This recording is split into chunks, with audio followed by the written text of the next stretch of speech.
folks. Tonight is amateur night. Next we have... She'll be coming round the mountain when she comes along. Yeah, she'll be coming round the mountain when she... Next we have... She'll be coming round the mountain when she comes along. Next we have a talented artist, Maestro Padawisky.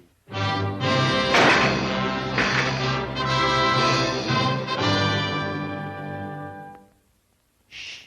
Padawisky's gonna play. Padawisky's gonna play. Padawisky's gonna play. Shh.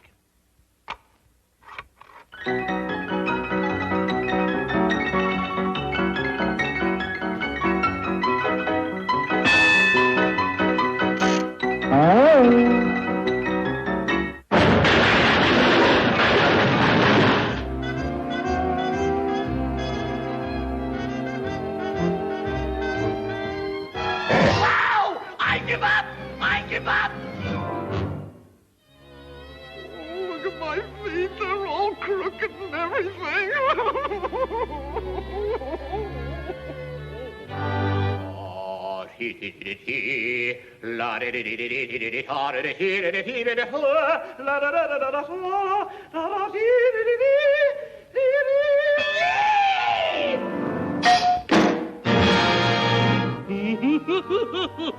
It's a killer.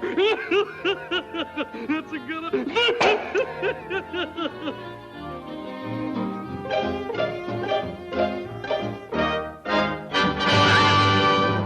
Next on the program, the Hindu mystic Swami River and his basket trick.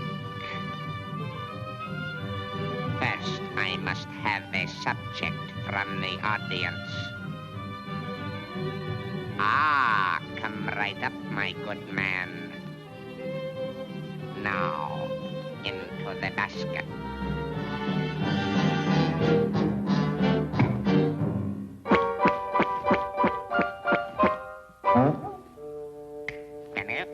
Penny, up, up.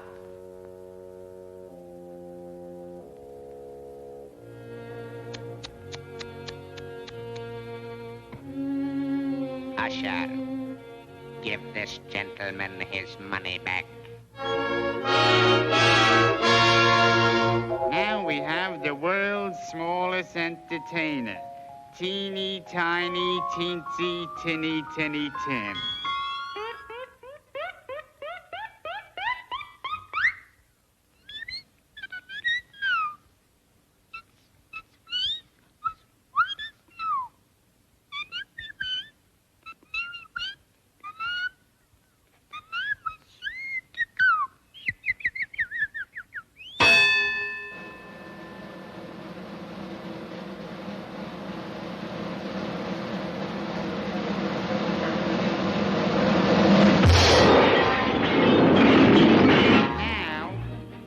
Big MacPoodle and his trained dog act. Roll over. Play dead. Sit up. Speak. Unaccustomed as I am to public speaking, from the rock-bound coast of Maine to the sun-kissed shores of California.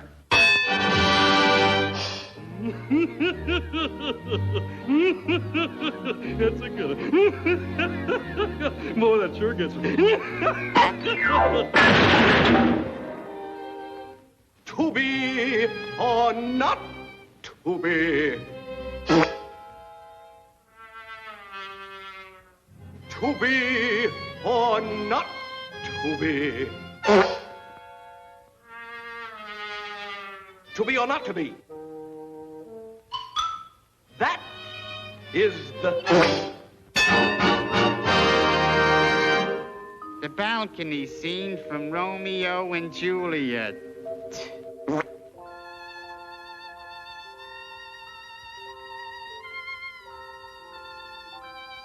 Romeo, Romeo, wherefore art thou, Romeo?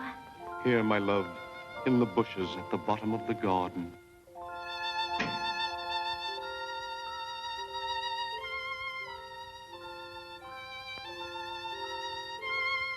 Good night. Good night. Parting is such sweet sorrow. Really it is.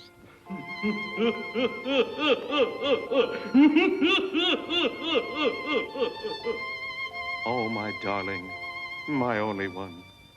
I love you more than anything. This is killing me.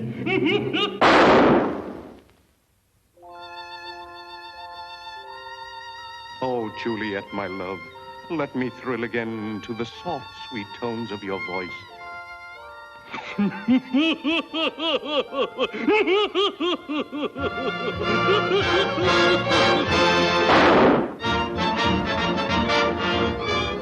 And now, folks. Cheer me coming round the mountain when she comes. Gosh, cheer me coming round the mountain.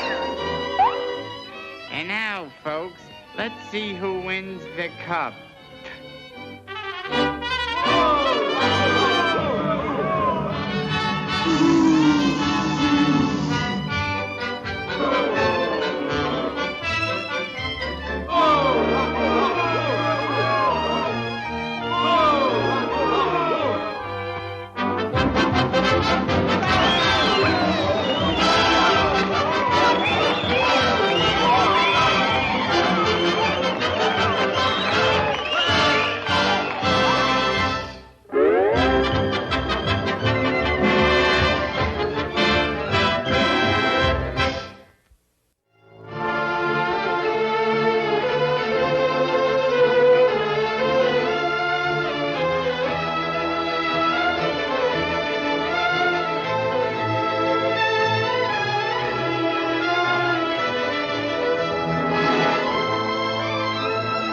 The finest in underground television. The Raven. Once, upon a midnight dreary, while I pondered, weak and weary, over many a quaint and curious volume of forgotten lore, as I nodded, nearly napping, suddenly there came a tapping, as if someone gently rapping at my chamber door. "'Tis some visitor," I murmured, rapping at my chamber door. "This it is, and nothing more." Ah, distinctly I remember, it was in the bleak December, and each separate dying ember wrought its ghost upon the floor. Eagerly I wished the morrow, vainly had I sought to borrow from my books surcease of sorrow, sorrow for the lost Lenore, for a rare and radiant maiden whom the angels name Lenore, nameless here forevermore. And the silken, sad, uncertain rustling of each purple curtain thrilled me, filled me with fantastic terrors never dreamed before, so that now to still the beating of my heart I stood repeating, "'Tis some visitor entreating entrance at my chamber door, some late visitor entreating entrance at my chamber door, merely this, and nothing more." Presently my soul grew stronger, hesitating then no longer. "Sir," said I, or "Madam, your forgiveness I implore, but the fact is I was napping, and so softly you came rapping, and so gently you came tapping at my chamber door, that I scarce was sure I heard you." Here I opened wide the door. Darkness there, and nothing more. Deep into that darkness peering, long I stood there, wondering, fearing, doubting, dreaming dreams no mortal ever dared to dream before. But the silence was unbroken, and the stillness gave no token, and the only word there spoken was the whispered word, "Lenore." This I whispered, and the echo murmured back the word, "Lenore." Merely this, and nothing more. Back into the chamber turning, all my soul within me burning. Soon again I heard the tapping, somewhat louder than before. Surely, said I, surely that is something at my window lattice. Let me see then what thereat is, and this mystery explore. Let my heart be still a moment, and this mystery explore. 'Tis the wind, and nothing more. Open here, I flung the shutter, when, with many a flirt and flutter, in there stepped a saintly raven of the courtly days of yore. Not the least obeisance made he, not a minute stopped or stayed he, but with mien of lord or lady perched above my chamber door, perched upon a bust of Pallas, just above my chamber door, perched and sat, and nothing more.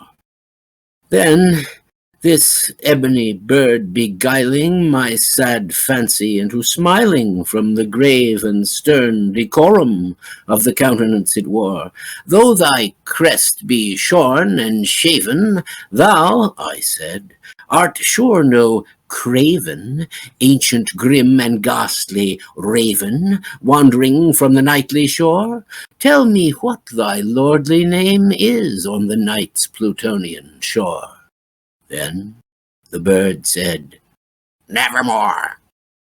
Much I marvelled this ungainly fowl to hear discourse so plainly, though its answer little meaning, little relevancy bore, for one cannot help agreeing that no living human being ever yet was blessed with seeing bird above his chamber door, bird or beast upon the sculptured bust above his chamber door, with such name as Nevermore.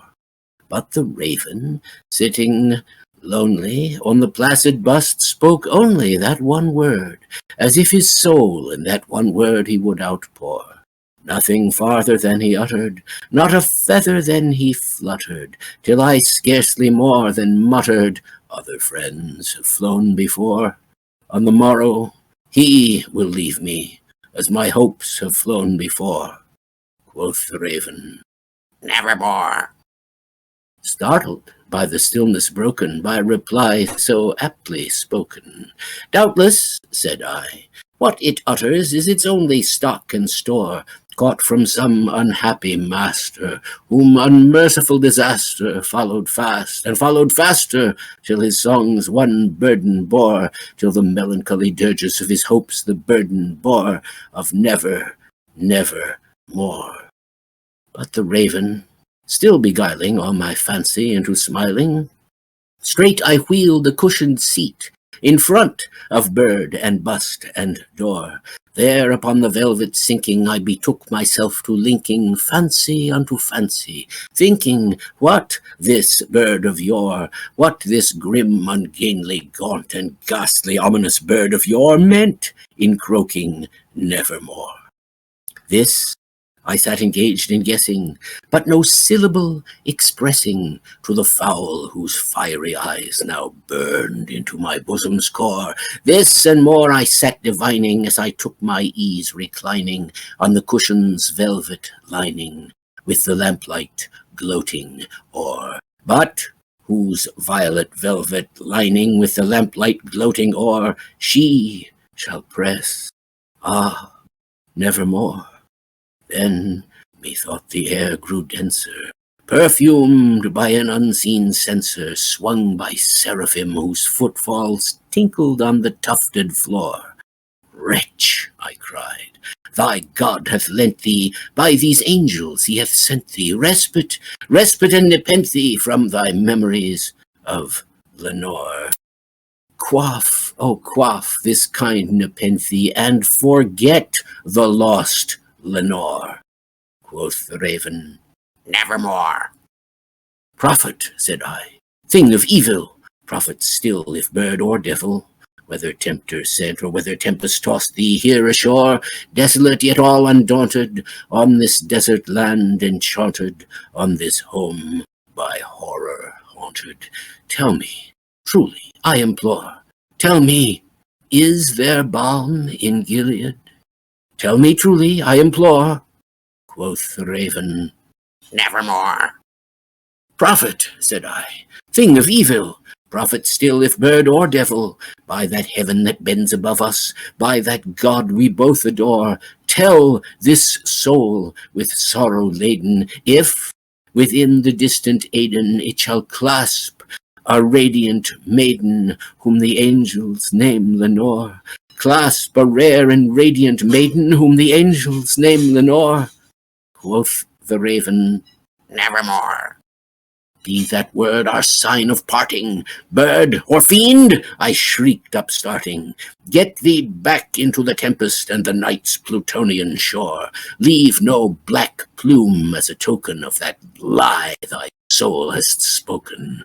Leave my loneliness unbroken. Take thyself from off my door.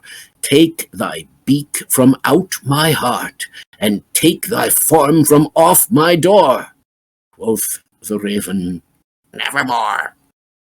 And the raven, never flitting, still is sitting on the pallid bust of Pallas just above my chamber door, and his eyes have all the seeming of a demon's that is dreaming, and the lamplight o'er him streaming casts his shadow on the floor, and my soul from out that shadow that lies floating on the floor shall be lifted nevermore.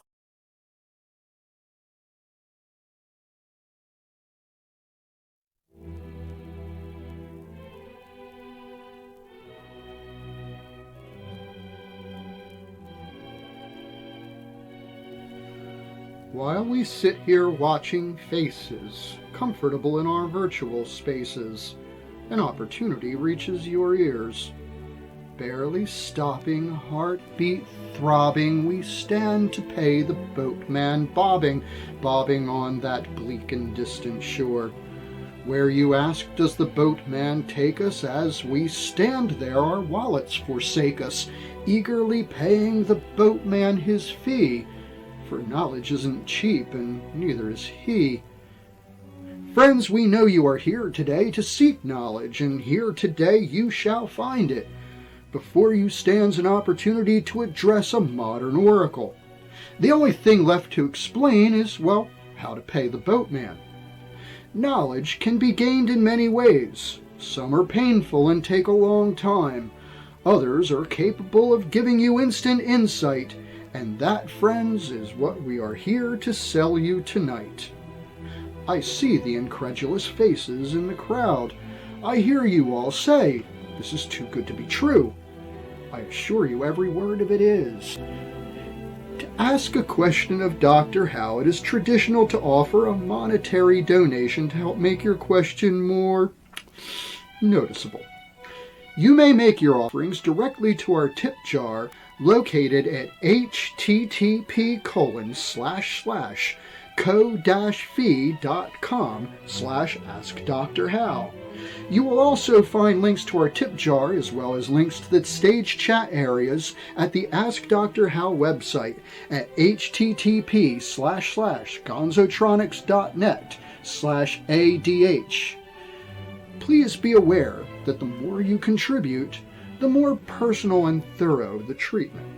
Pledges and questions to Dr. Hal may be sent at any time to our tip jar site. Pledges can also be made during the show in a form similar to, I have a $30 question. What deep and meaningful question should I ask? After the show, you may then visit our tip jar and leave your promised love offering. We trust you. The audience is invited to add additional information via our text chat interface. A complete how-to can be found on the Ask Dr. Hal Show website. Again, that address is http://gonzotronics.net/ADH for Ask Dr. Hal.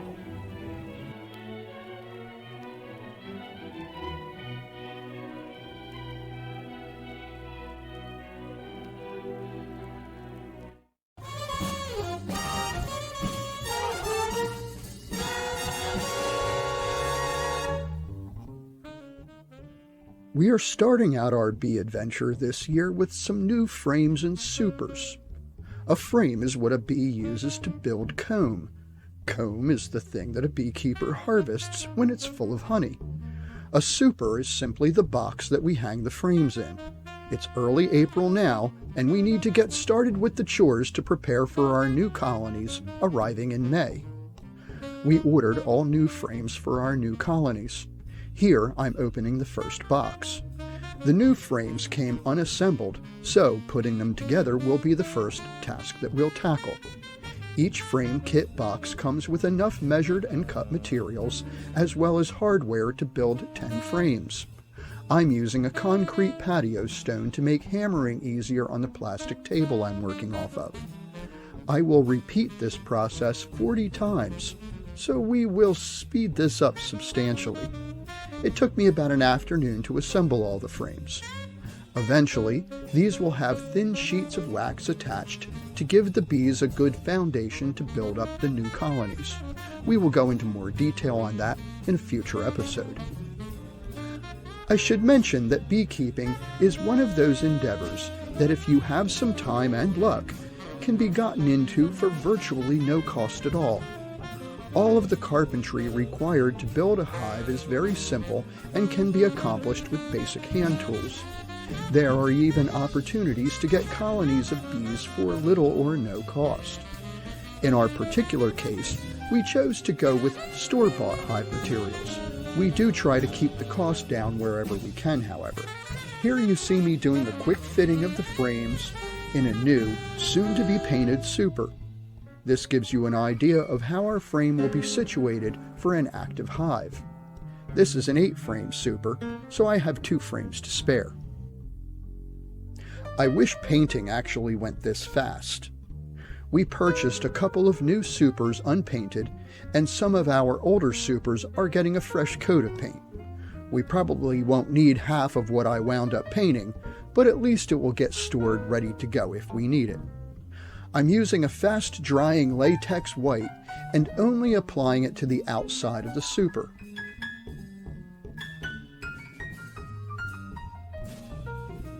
After this, I will also be painting the other pieces that go into making a working hive that we will talk about in the next installment.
Shaking's much too strong.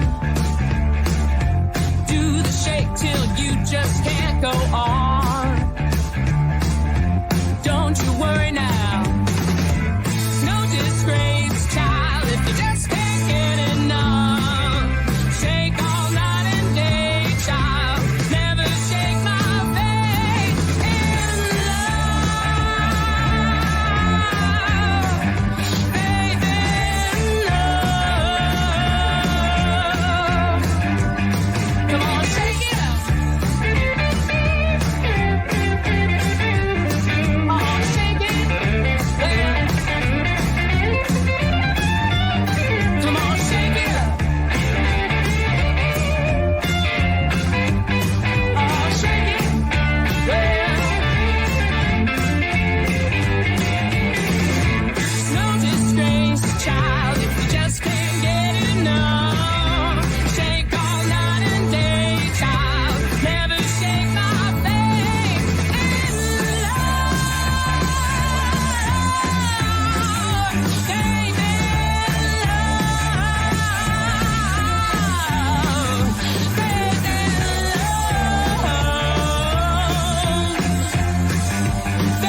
It's me, Ukulele. And after I lost my job at the naturopathic latte house, I ended up having to be locked down during COVID. I can teach you how to play the ukulele. Harold! Mom, I'm recording. First we start with the C chord. Turn it down! Turn it down! Mom! And then amp it up a little bit. Harold, turn it down! Turn it down! Turn it down! And it's that simple. Tune in next week where we learn a little bit about jazz fusion. Mom! Don't smash that subscribe button. Bam!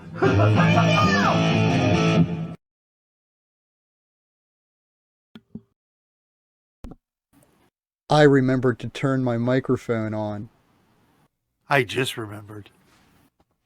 I'm going to see how long I can go tonight and how long before I can. So everybody out listening to us can take a bet on how long it's going to take for one of us to forget to turn our microphones back on when we come on. Wow. Robin, Coomer, and Zero Boy are tough acts to follow. We have an action-packed show tonight.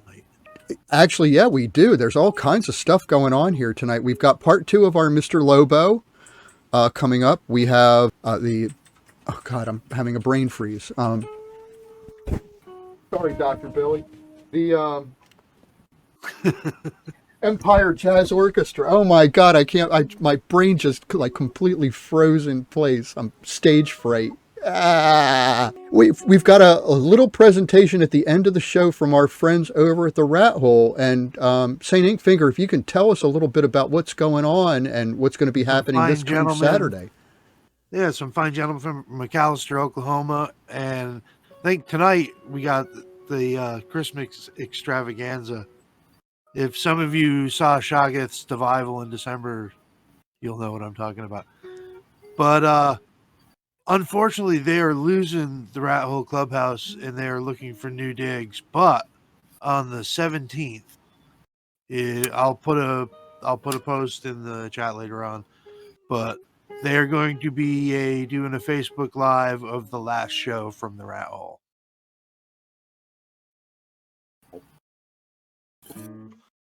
And we're going to be simulcasting, aren't we? We are.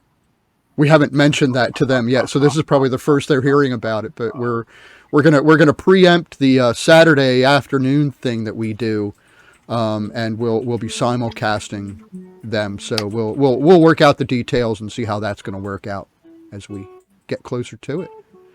But it's St. Inkfinger. I don't know how things are looking up your way, but it's very, very spring-like here in Delaware. We have flowers blooming everywhere. Our yard is gorgeous. Oh, yeah, we got the daffodils are all over the place. The pollen is starting to get out there. I'm sure you can hear that in my voice. My sinuses are completely closed. Delaware is the same way. We have a lot of allergens here. I was looking at my backyard light when I came out, and it's just there's something floating in the air that you can actually see. So my bet it's the pollen starting to form up. So yes, my nose. Well, luckily here it's supposed to rain for the next 3 days, so that'll fix that. We'll have no more of your pollen nonsense. Ugh. So I mean, you think it's Tribukaki. Well, and I guess you all saw the bees. So next month we have 2 colonies of bees that are going to be coming in that will be sharing that with you. It's actually a cool thing to watch. We've been through it a couple of times, and we like when people get a chance to see it because it's something you don't get to see every day. So we're pretty excited about that. St. Inkfinger too. I believe you're going for your COVID shot soon. As a matter of fact, I'm going for it on the 17th. And St. Joyce and I just had ours, so we're starting to see the light at the end of that tunnel. It'll be nice to go to the grocery store and buy, like, produce. I actually got to play a gig in front of actual human beings this morning. Wow. progress. There's a parking lot in between us, but And sometimes that's best. But to be perfectly honest, the parking lot's always there. So. Very good. I wanted to remind everybody, this is the Ask Dr. Hal show. So if you do not ask Dr. Hal does not know what to answer. So we need you all to get your questions in. You can use our Ko-fi tip jar to plug those questions in, or you can just say what you're going to give Dr. Hal is a love offering. Let's call it a love offering. And just to, give it a little added spice and catch our attention a little bit. And Dr. Hal will answer your question. And if the question is really good, or if the love offering is particularly good, Dr. Hal usually will reward you with a recitation. So get your questions out there. We wouldn't be the Ask Dr. Hal show if you weren't out there asking. So we're looking to fill up that question pool. St. Inkfinger, are we ready to bring Dr. Hal in? I do believe it's that time. I think it is. So let me go ahead and roll the tape. And guest, we have arrived at that moment that you came here tonight to witness. Without further delay, please allow me to introduce a man who needs no introduction. An oracle for the 21st century, Dr. Hal and Al himself, our very own Dr. Hal Robbins.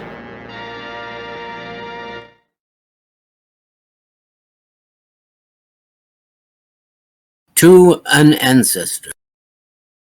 Sir, will I know your voice in paradise, when I am free of the loutish flesh, and risen above anguish, yea, perceiving without eyes? Before my turn, you loved the flesh that dies, even as I marveled on the compact prison. Sir, will I know your voice in paradise?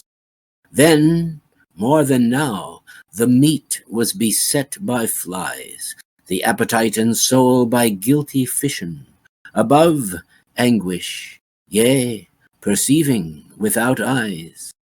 My speaking voice still turns the tunes it tries. Here where the fire is mortal, I press on. Sir, will I know your voice in paradise?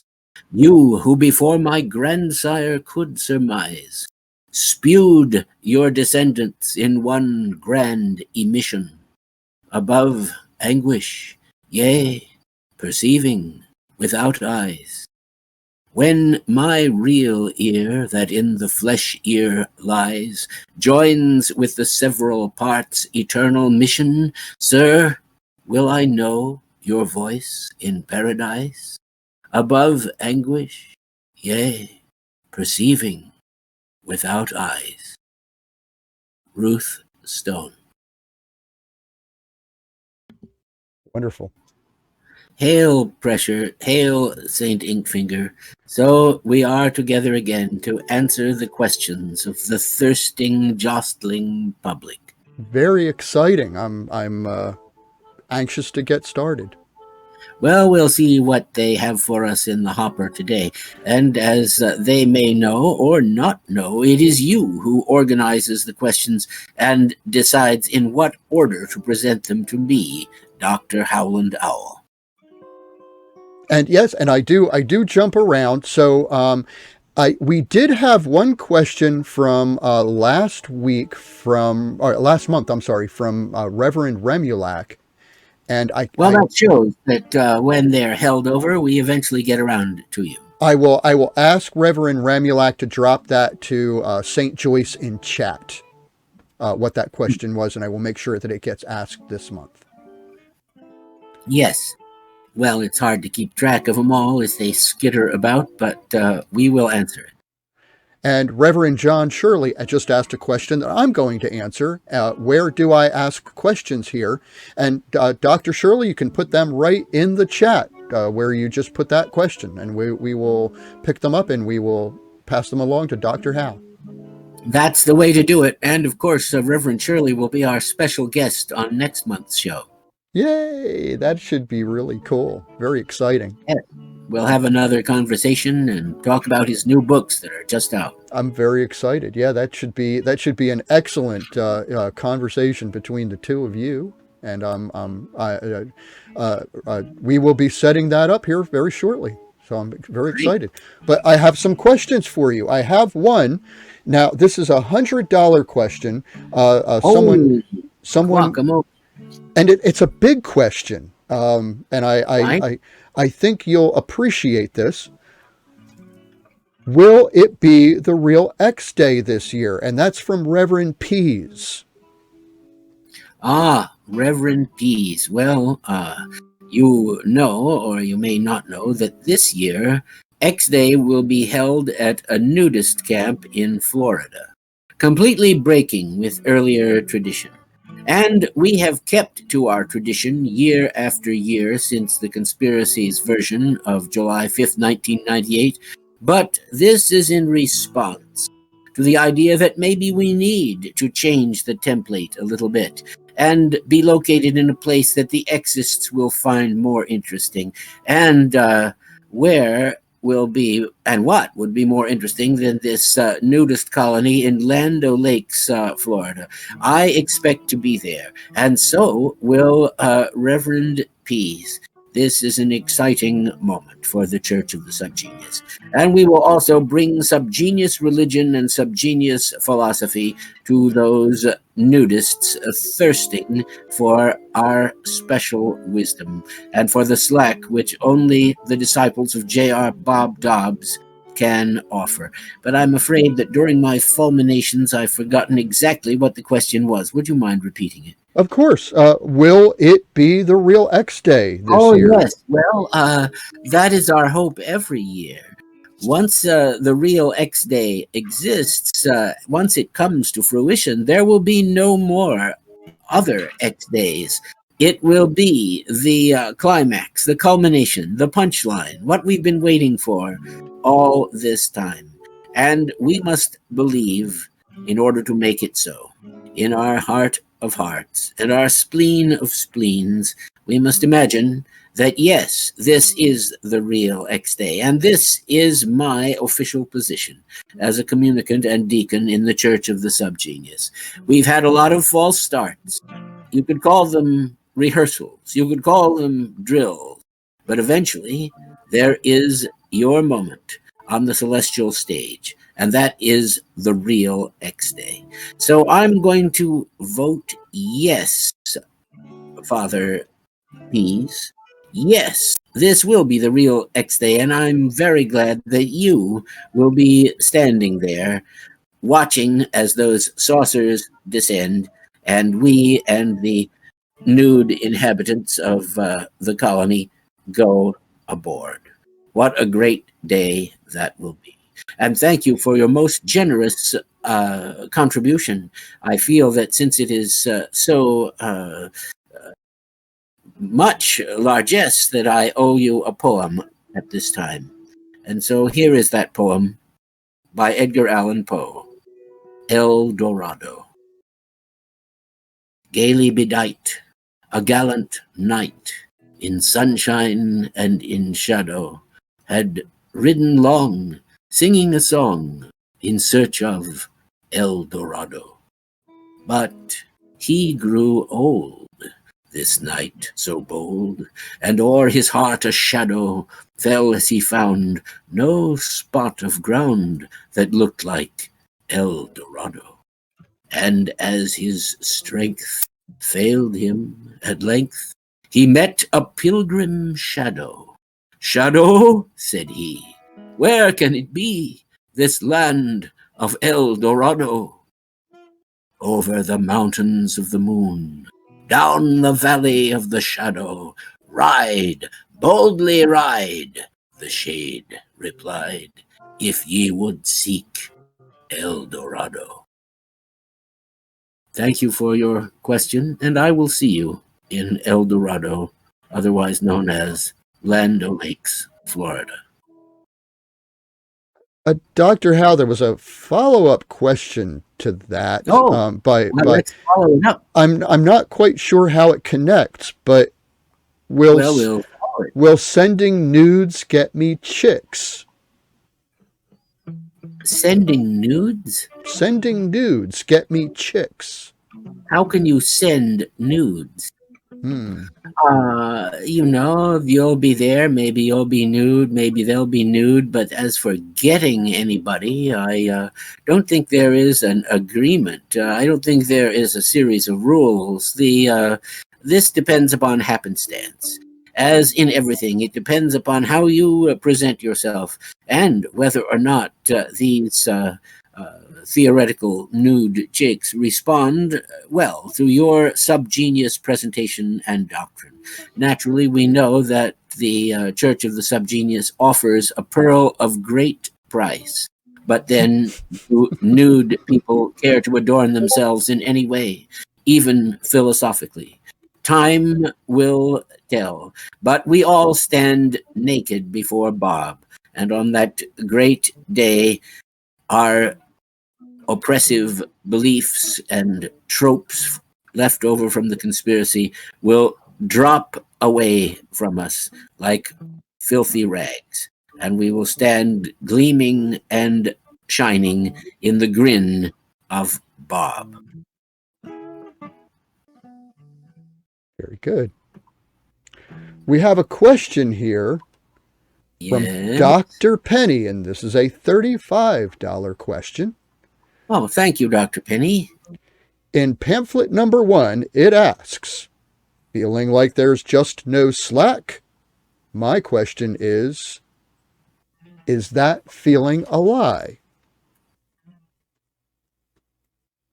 Well, that feeling is a question. It is not an answer. It is your thirst for slack. And as you put out tendrils or tentacles or energy fields or whatever, and do not initially find it, you might suppose, you might theorize, you might think that there is none to be found, but perhaps you have not reached or stretched far enough. Perhaps your emanation has not yet encroached upon the domain, the sphere of slack, because we all know there is slack since we have felt it, and we have been able to summon it and bask in its roseate effulgence. Yes, we have been able to. The question is, can we call it up at random to serve ourselves? And the answer to that may be yes, if we try it often enough, because practice makes perfect. And in order to do that, you have to fling yourself forward and hope that you land in the gossamer clouds of slack instead of the giant spider web of the conspiracy. It takes a certain amount of gambling to do this, but if you are searching for slack, that's more than most people do, more than conspiracy habitués and victims do. The subgenius at least knows what the subgenius is looking for, and that is Bob's benison of slack. Knowing where you want to go is a great help to getting there, rather than randomly going in any direction and hoping that the result will be satisfactory. We have a question here. It's an $11 question from Duckman Do. Yes. And why are kitty cats such delightful little floofballs of joy and happiness? Well, they are, aren't they? The young ones in particular. But as long as we obey them, obey their rules, and do what they want, they will continue to do just that. You know, the common cat, Felis catus, secretes a substance from its vomerosal ducts, and that substance they rub on you. And if they rub enough of it on you, you do whatever they want. And of course, the cat lady surrounded by hundreds of cats, hasn't got a chance. You might have a little bit more of a chance, since the single cat only needs a few things from you: a warm place to rest, and maybe your body warmth to cuddle, and of course the delightful sound of the can opener opening the can of Frisky's cat treats, or maybe the rustling of the bag containing the store-bought dry cat treats, although once the bag is opened, they quickly lose their redolence and thus their desirability for the feline mind. The cat has been around with the human beings for a long time and has achieved being supported by them. And yet, you know, the cat can go feral and take its chances in the great world outside so wild, and may do so if you are an a-hole and do not comport with the feline sense of decorum which they require and in most cases receive. Why do they appear so lovely unto us? It is because they are to the human sensibility. Yes, if they appeared anything like their somewhat carnivorous feral souls actually are, they would seem less likely to take to one's bosom, as it were. These feelings are real, and the perception is real. It is a portion of the total perception, but it is the only portion that need concern us. This is unlike the dog equation, which we may discuss at another time. Yeah, Dr. Hal, actually, you know, I'd like to take a pause for something. There was something that I wanted to mention while we were all here. Pause, pause, get it? What? An old friend of ours, G. Gordon, is about to have his birthday, and we wanted to send out birthday wishes to G. Gordon. And we do. He's achieved 8 decades, a wonderful achievement. Over there in Portugal, isn't that correct? Yes, it is. Yes, He's it is. in Portugal. Well, from all all of us at the Ask Dr. Hal Show, happy birthday to that great subgenius G. Gordon. Who outlived G. Gordon Liddy, a conspiracy pretender. And if you're looking for him, whatever you do, not type in ggg.com. Right. That would be... Let me get right on that. And moving on. I take it I don't want to accidentally share it with the audience. No, well, you might end up with G.G. Allen fans or something. To proceed cautiously. Maybe. All right. Well, there is another birthday, and this one I messed up on. We should have wished them a happy birthday on our last show, but I completely forgot. And that was a Cock-Doodle, the 40th king of the Fools Guild. Well, that's wonderful. I wonder who the first one was. Possibly Quasimodo, the famous bell ringer. Well, it's still his birthday. It's just his birthday plus a month, and I extend solemn and joyous congratulations to Cock-Doodle. I think we all do. And I apologize for the lateness of that wish, but it's still apt. Indeed, it is. So we have a question here from Michael Hilliard. It's a $10 question. Very good. If dinosaurs had not become extinct, would they have reached the moon first? Well, if they had not become extinct, there is no certainty that we would have appeared on the scene at all. So we would not be in competition with these saurians with the advanced intellect capable of reaching the moon. They might have gotten there, but it would have been soul, not first, unless they were to reach the moon and then die.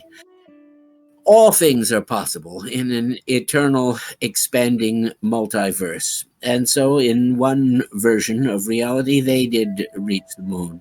But once they did, no doubt, they looked back with longing on the beautiful globe that they came from. Yes, they could have reached the moon, but whether we would have followed afterwards would depend on a whole series of chances, which I think are rather remote. Still, who knows what may happen. Remote though it may be, often nature takes a strange and sinusoidal path to get where it's going. Well, Dr. Hal, I think it's time for a monster movie moment. Well, let's have that. Those, of course, are refreshing parables of vital importance to our civilization. And it also gives an opportunity for our question queue to fill up. So everyone out there, please get your questions into Dr. Hal, and we'll make sure that we get everybody's question tonight. All right, moving along. Here's our monster movie moment number 1.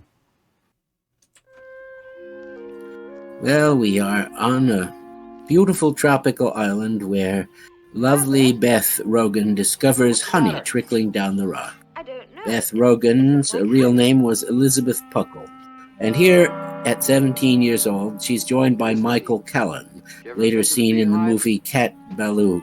They're climbing up to check the source of the honey, because on a tropical island, yes, give her a hand up, or anywhere, you need extra things added to the diet.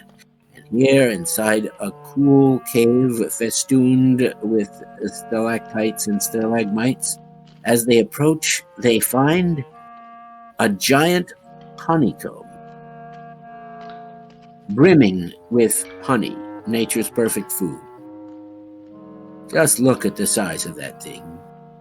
All waxy and a marvelous construction of hexagonal cells. Let's go get some seashells and we'll take some back for the others. So they're going to get shells to scoop out the honey. That is thinking, but is it thinking fast enough? Because you should think a little bit more about this situation as they now find, as they attempt to descend.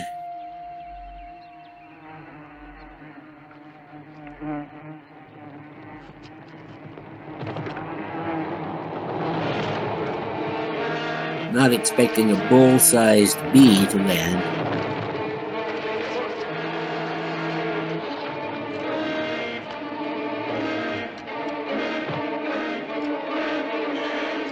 Yes, in a beehive, not a good place to be. If you don't belong there, you'll get stung.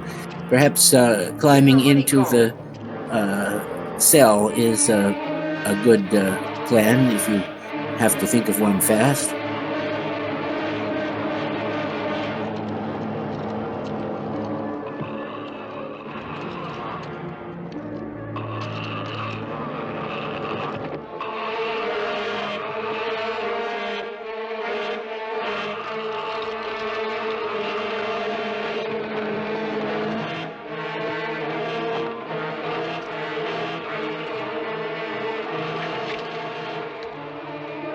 It's a busy bee, as bees tend to be. What's it doing? I don't know. Sealing the cell with wax.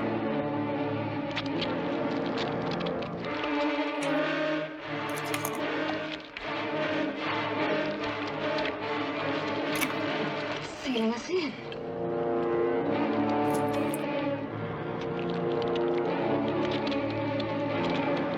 If you can't reach the invader, you can seal it in to the cell.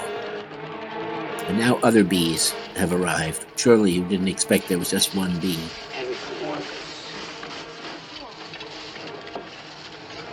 Now if you're inside a wax chamber, it might not be a good idea to light a fire, but you have to do something. So try pushing through the tough wax of the cell.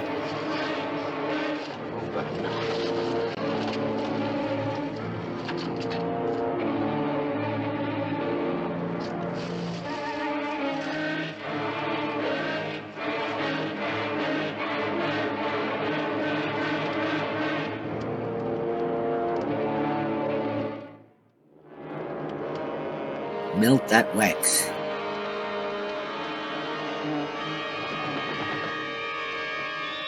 The bees can scent the smoke, but they can't do anything about it, and so now out the other side of the honeycomb come our pair of lovers, finding themselves in a greater extent of the giant cavern,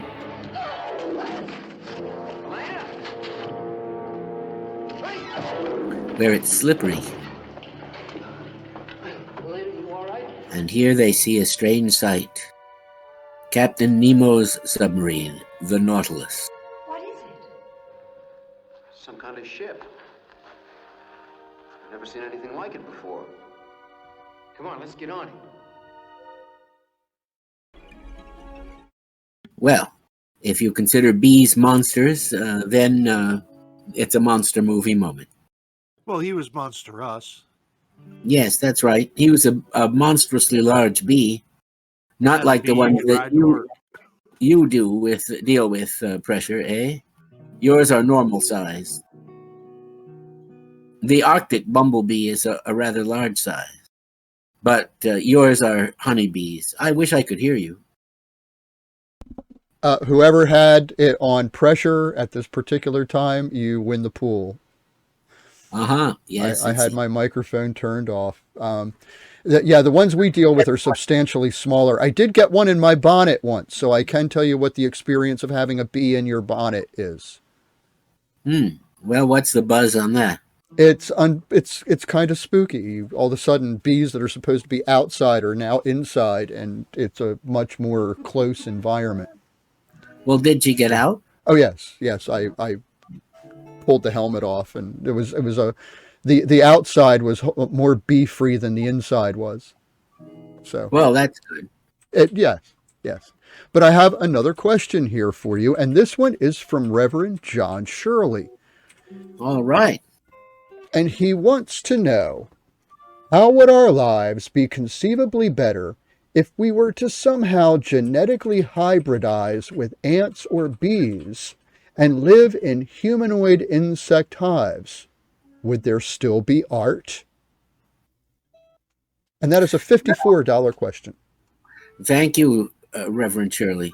Well, there would be industry, of course, because the Hymenoptera are known for their industrious ways. And there would be a queen. But our human preoccupation with sex would not last, because that is regulated by the bee colony. Only the queen would be allowed to turn out the eggs, I am assuming. And this is a full-time job for her also.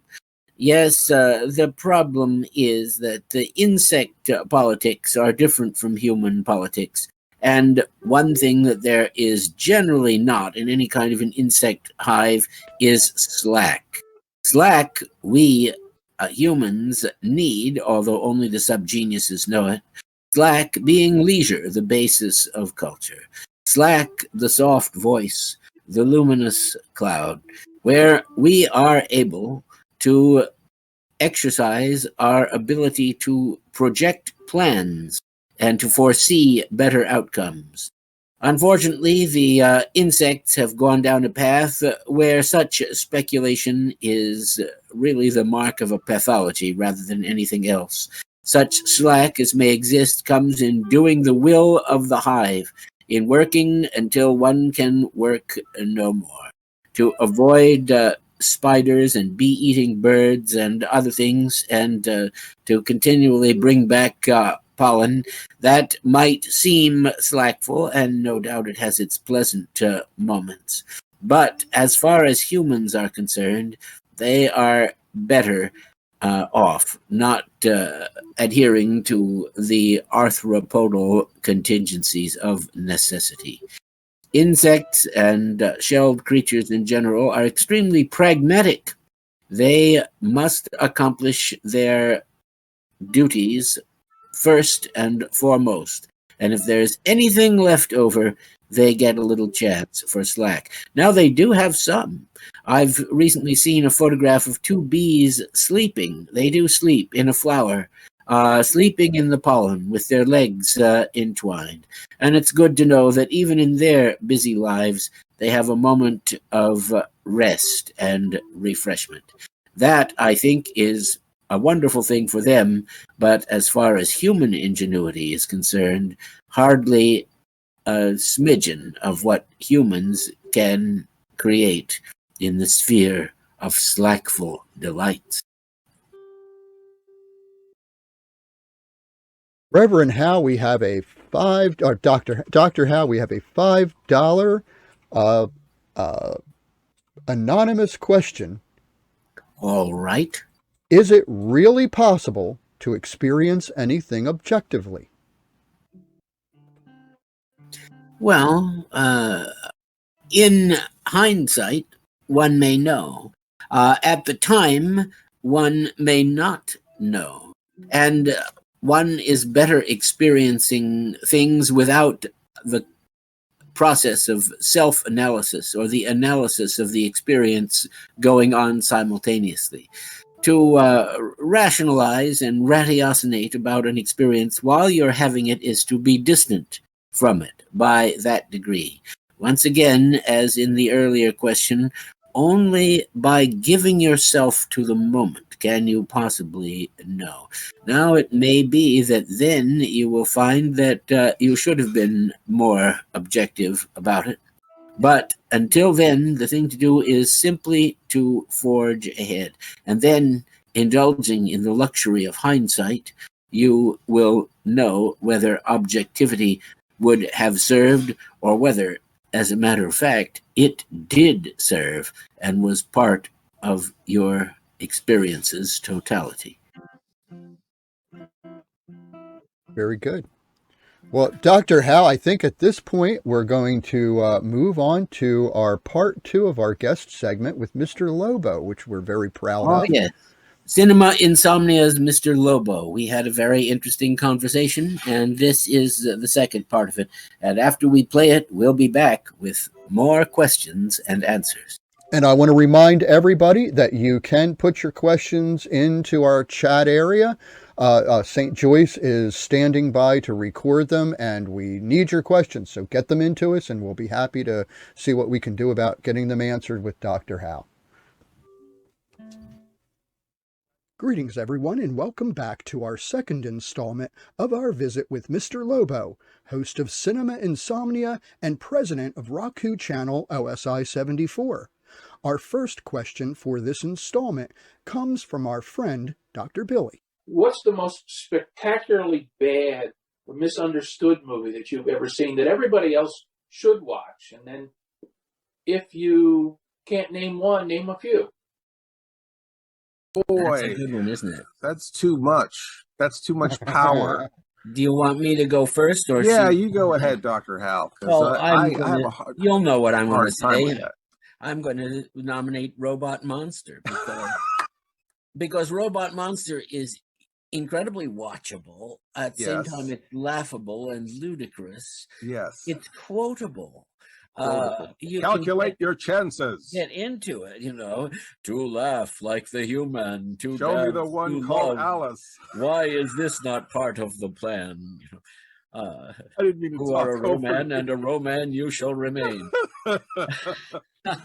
Oh gosh. You get a couple robot monsters in there because people just think of the one, which is there's Robot XJ7, right? Great guidance, Roman is back at home directing the action. And then great guidance. He's got kind of the flat front that's just dark, and then the other one is a slightly bigger, and it's got the open portal where you can sometimes see the pantyhose over the guy's head, right? Shadowy thing that has been depicted visually as a skull, but you don't see it that much. The skull looks great on the poster, but that's not something that is delivered in the movie.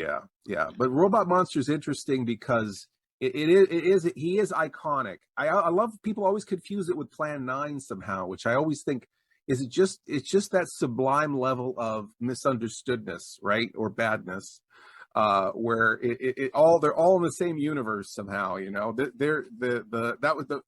the plan had gone any further, the aliens from Plan 9 would have brought Roman out. But it is interesting that people's almost folklore type exaggerations of these films, where it's like, people always say it's a gorilla suit with a diving helmet, and that is a space helmet. There's no diving helmet that really looks like it that. is a space helmet. And I believe that that's a space helmet from other films. Like we've seen that in Phantom from Space, I think, has that same helmet. I once had to build a duplicate of that helmet for a show where we had a Roman character, and I've seen that, I think. I did it with paper mache. I got it looking exactly like it, but that made me think, maybe this thing is made of paper mache and cardboard like the one that I did. I think it is paper mache, because when Bob Burns put on the one that we had made, because we have Romana on our show, which is a female Roman. Oh, wonderful. That's great. And my wife had built a helmet, spectacularly built a helmet out of Halloween cauldrons that looks really good. And it has a shoulder piece, right? Has a shoulder piece. And so we did a show with Bob Burns, who owns the movie from the Tucker film. He owns the prop of the helmet, and he put it on. Everything, doesn't he? And he said, yeah, he does. He said, "Can I put this on?" And Dixie's like, "Oh yeah, absolutely." And he put it on. He goes, "This is nicer than the real helmet inside. The real helmet is real gross inside because it's paper mache." But yeah, it is interesting, because that's a movie that was made probably in a couple of days. That's the thing that's so magical, is it probably made in a few days. They borrowed a bubble machine, and they got a gorilla suit guy, and they made a helmet. Well, they couldn't get the whole robot suit, so the gorilla suit was like to fill in the gap. Right. But I noticed when making the helmet, the dial that is set on it is like from a TV, and that the mouthpiece is screwed off the end of a telephone. Oh, wow. You're right. Sitting in front of phone. the mouth. I wish we had thought of that. I think we put like a shower drain or something else. And then you've got the linked TV antenna like things coming up. The linked TV antenna. But they made that movie, and I know that the guy went insane and had a hard time after that movie. But that movie still lives with us. I mean, that movie is still alive, and people still watch it. And I don't think you're allowed to shoot in Bronson Canyon anymore, but everybody used to be down there. Bird Eye Gordon and Phil Tucker and so on. The classic Star Trek with the Gorn is shot in that same area. The Vasquez Rocks area. Of course, Roman just has a kitchen table with the bubble machine on it, and that was the 3D in the 3D of Roman. They thought the bubbles would enhance the 3D, yeah. Well, they're the only thing that is. And the story of Phil Tucker was so devastated by bad reviews that he staged a fake suicide attempt, and they rushed over to the hotel, found him lying on the bed and so forth. Wow, that's rough. That's rough. Yeah, that's definitely, I would say, a classic. That's a good one. I mean, obviously, I guess without saying it, all of the works of Ed Wood probably would fall in that category. Bride of the Monster. Viewing. Bride of the Monster. Monster. Bride of the Monster. Bride of the Monster is arguably the most coherent of the Ed Wood material that exists, or that we know exists. But I do think that definitely Plan 9, of course, is required viewing. Yeah. I was trying to think of some things like Bride of the Monster and Plan 9 are certainly academic, but I was trying to think of something maybe more unknown. But Plan 9 is interesting because, again, I never quite got to the thing I was saying about Roman. I guess I did, with the helmet not being a diving helmet. In the case of Ed Wood, the flying saucers are legit plastic models of flying saucers. But in everyone's description of Plan 9, they always say paper plates or their hubcaps. And I feel like, that makes a very funny quip. I think it makes a very funny riff. It makes a very funny Mad Magazine commentary. But in reality, those flying saucers would have been in any low budget. Actually, I kind of feel like I look at Plan 9, and this is an interesting thing because we talked about Criswell before we started tonight. And if you look at Plan Plan 9 is not a movie. Plan 9 is a reenactment that is taking place on Criswell's television show. The thing opens up with the Criswell Predicts title card. He's standing there in the KTLA studios. He's delivering his explanation that this is based on testimony. And then we see a bunch of production values that are very much in keeping with live TV 50s television production values. So I kind of feel like if you look at Plan 9 as a documentary made for television in the 50s, you know, the production values are not that off. Like those rocket space shows they had in the 50s that were done live, Captain Video and so on. So I think we're agreed that the work of Phil Tucker and Ed Phil Wood. Tucker and Ed Wood are mandatory. What about something more modern and maybe something that maybe is a little more self-aware? And this just popped into my head. And certainly, you have a candidate. This is something that is different, I guess, in that way. But have you heard of a film called Crime Wave? No. John Pays. It's a Canadian movie, and it's about a guy who's trying to be a writer of color crime movies, which is a made-up genre. And then there's a schoolgirl that's telling his story, and it's all done in the style of like a early 70s school film or film strip. But it's one of those things that's just like I find myself watching it over and over and over again. Really watchable. You can come in at any point and watch it. That's how I feel. Yeah, I do feel that way. And I think Brain That Wouldn't Die is another one, even though that's not that's another classic one. But I feel like if it's on, I have to watch it. I just have to watch it. How about Edgar Ulmer's Detour? That's a great one too. Yeah. But I don't think that movie's misunderstood at all. Maybe not. How about then his Amazing Transparent Man? Okay, you've got me there. Well, we've done that on Cinema Insomnia. It's not bad. I mean, it's just misunderstood. Yeah, very misunderstood. The thing is, one should go out and with an open mind and be willing to be enjoyed. I don't like the fact that people just look at a movie. I hate when people say, "Oh, could you suggest a movie that me and my friends can watch and tear down?" And like, you're going in there already to tear it down. You know what I mean? It's like I guess my philosophy is a little bit different. Where I think a lot of people, it's like, let's bring the ugliest girl to the dance and make fun of her. And I'm more like, let's put lipstick on that pig and, have a good time. Yeah. So, I like looking at something and being challenged by it. And I think that's why I like those movies, is because I get to use my own imagination. There's two stories happening. There's the movie itself, and then your imagined story of them trying to make this movie. Yes. People don't realize how hard it is to make a damn movie. Any movie. And it's much harder to make a bad movie. Yeah. Well, I guess we have to quit this segment, but there's one more I'd like to throw in. Okay. Strangler of the Swamp. Do you know that? Whoa! Strangler. I'm sold. I'm writing it down. I don't think I've seen this. Monogram.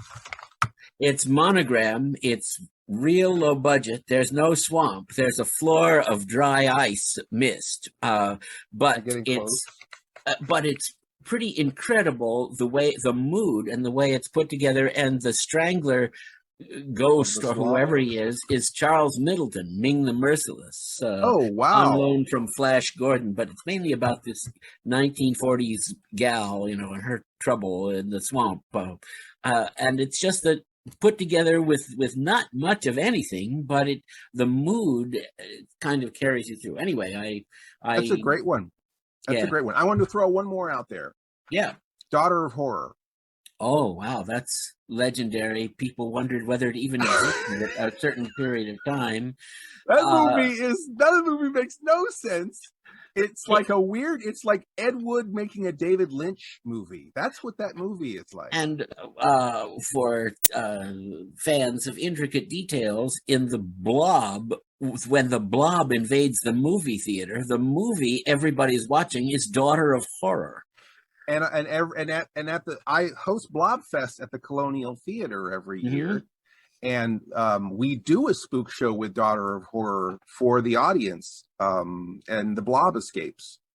So it all comes full circle. But and we have Daughter of Horror on the marquee for the whole weekend.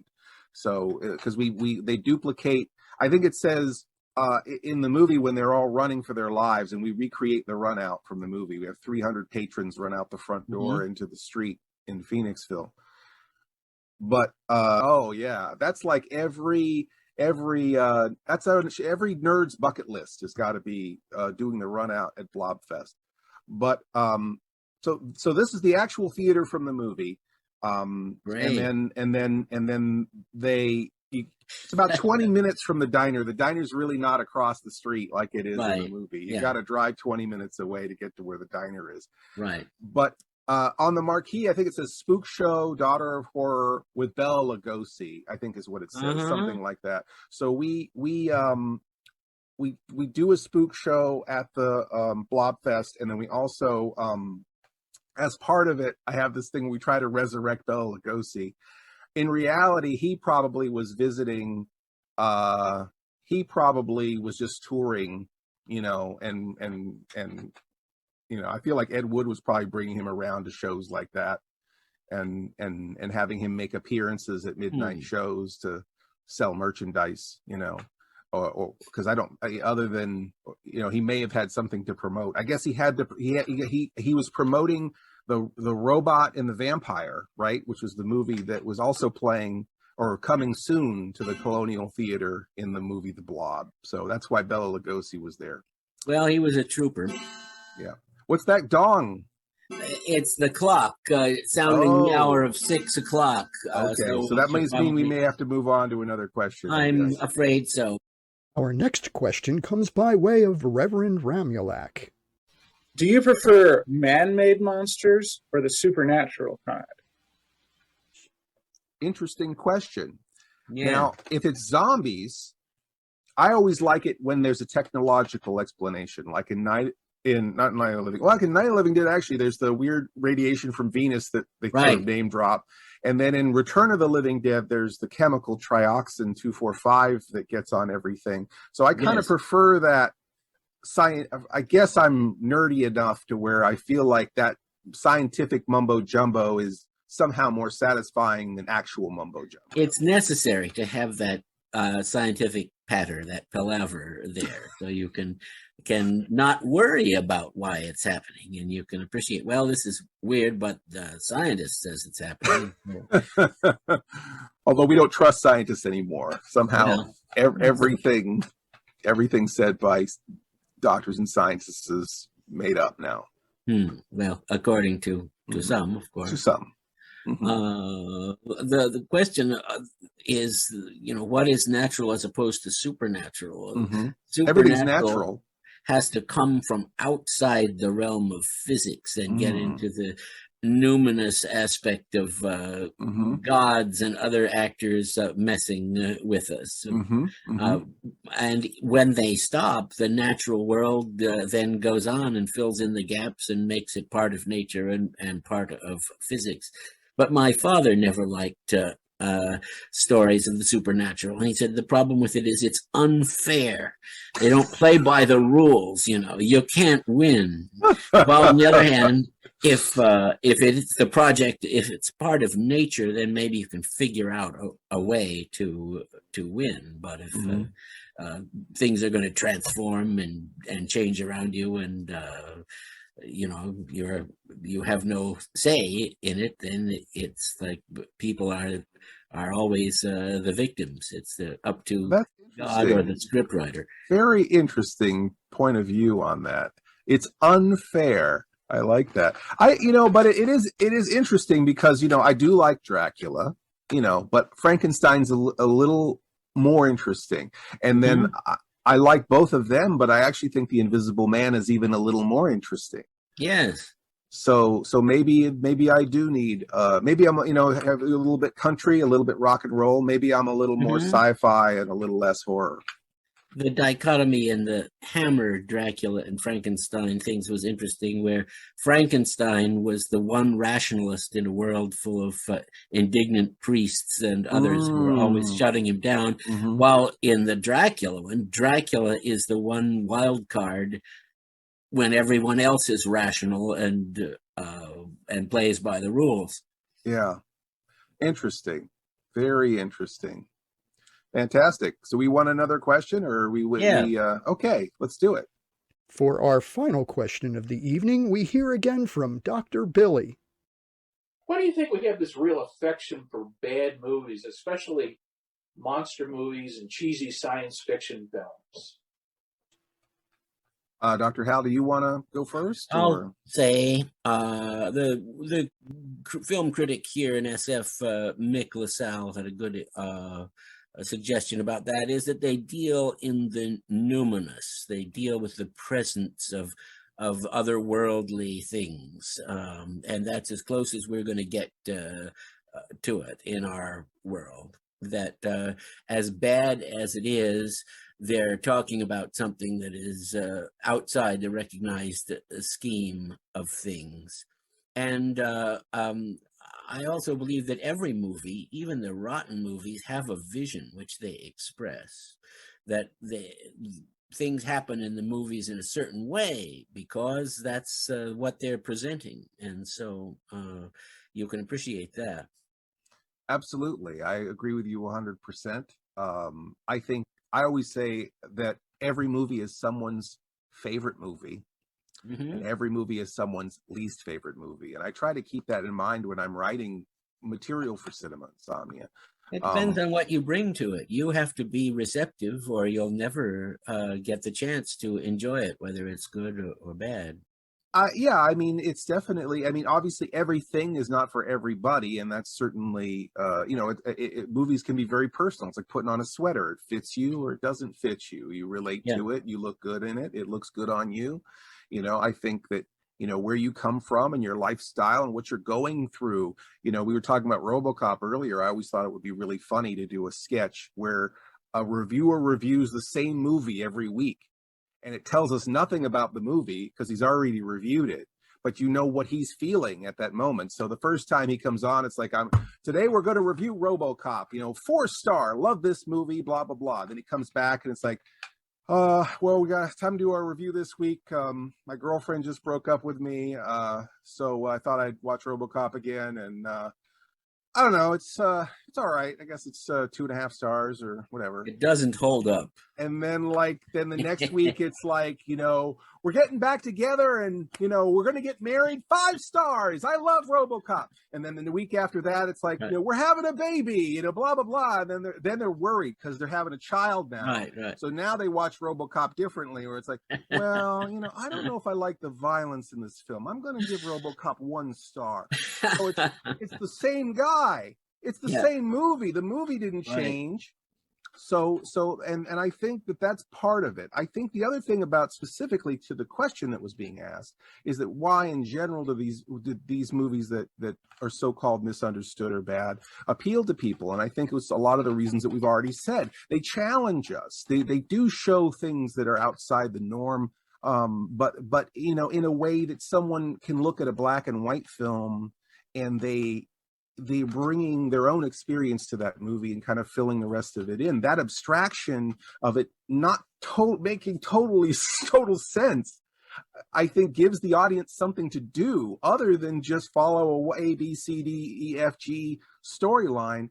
There's all these other things that are suddenly throwing you off or getting your attention. It's like, oh, wow, okay, well, that's cardboard and that's this. And so there's that part of it.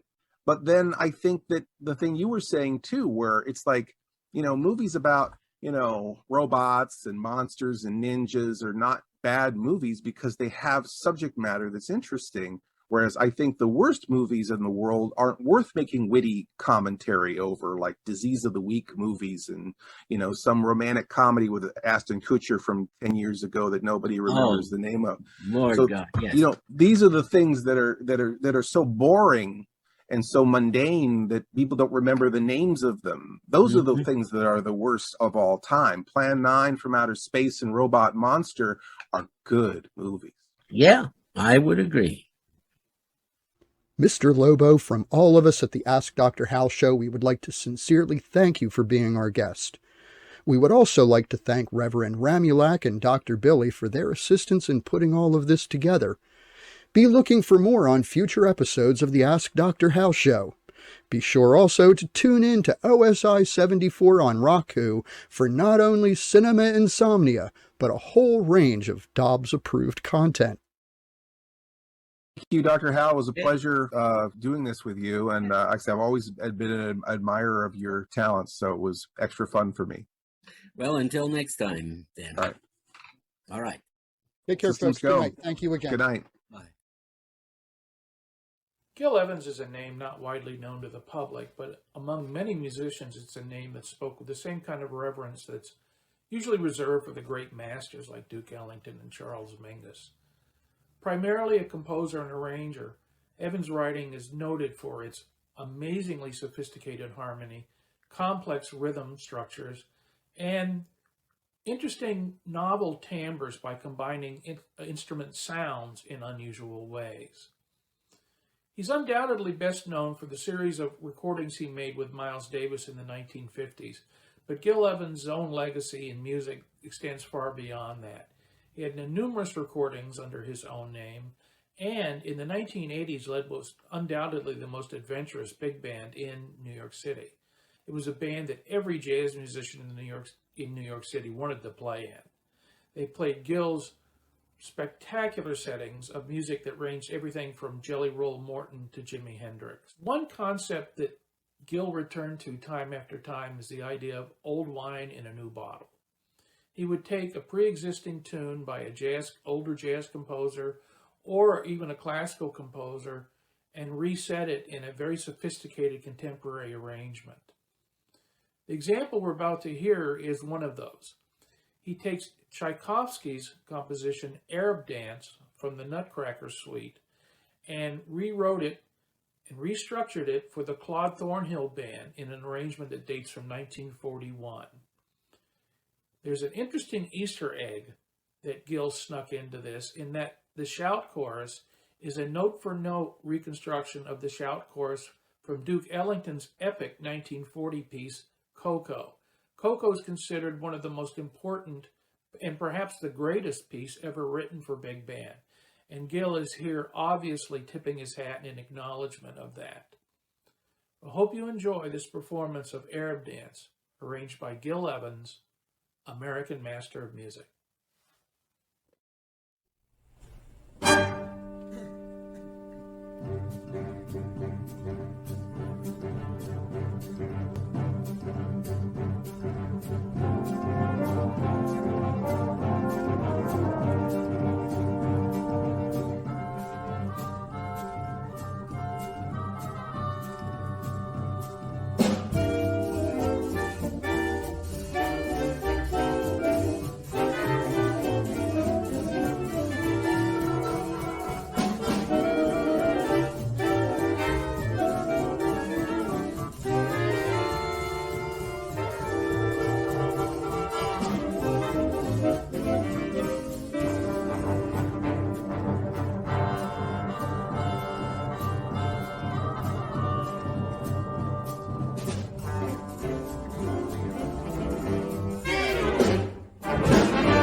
This is Dr. Howland-Owl, and this is the moment of silence on the Ask Dr. Hal show. Science, I should have said, not silence, on Sol 39, the 39th day, after the landing in the crater Jezero at the Octavia E. Butler landing site on the red planet, although here it appears to be in shades of gray. Still, on the other hand, we know from viewing it in the heavens, it often blazes with red. Now we know that this landing probe carries a piece of fabric from the wing of the 1903 Wright Flyer, the first controlled powered flight on Earth. This has been carried to the planet Mars. And on the 21st of March 2021, it removed the debris shield and prepared to deploy the helicopter Ingenuity. It will fly in April, and it will take a look and see what there is to be seen. Yes, all those toy drones have actually produced something of value to human knowledge and understanding.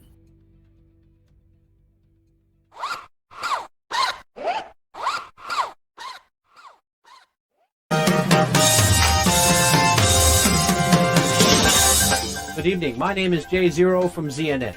You're probably wondering, when will my next check come in? Will I be able to pay the rent?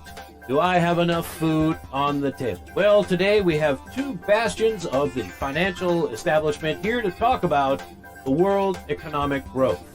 Please welcome Mr. Henry S. Potter of the Potter, Scrooge & Marley Banking Investment Firm and Mr. John Maynard, a representative from the East Virginia legislature. Welcome, gentlemen, to ZNN. Thank you for bringing me on your show. It's good to have other alternative opinions. Opinions that most Americans believe in. Pleased to be here. Well, it's the end of the year and the world is reeling due to COVID-19. Gentlemen, how do you see the future of the world economy? Well, I see dark clouds on the immediate horizon. We've been horribly mismanaged now for not just the last 4 years, but moreover for decades before that. And whereas maybe the long-term future for us all is a bit better, I think in the short run, we got to get busy on this, or else it's going to be tough. Mr. Potter, how do you see the future of the world economy after COVID-19? The future is looking bright, as long as those who have this little flu get back to work. What plans do you have to fix the economy? Much better plans than my communist friend on the other side of the screen.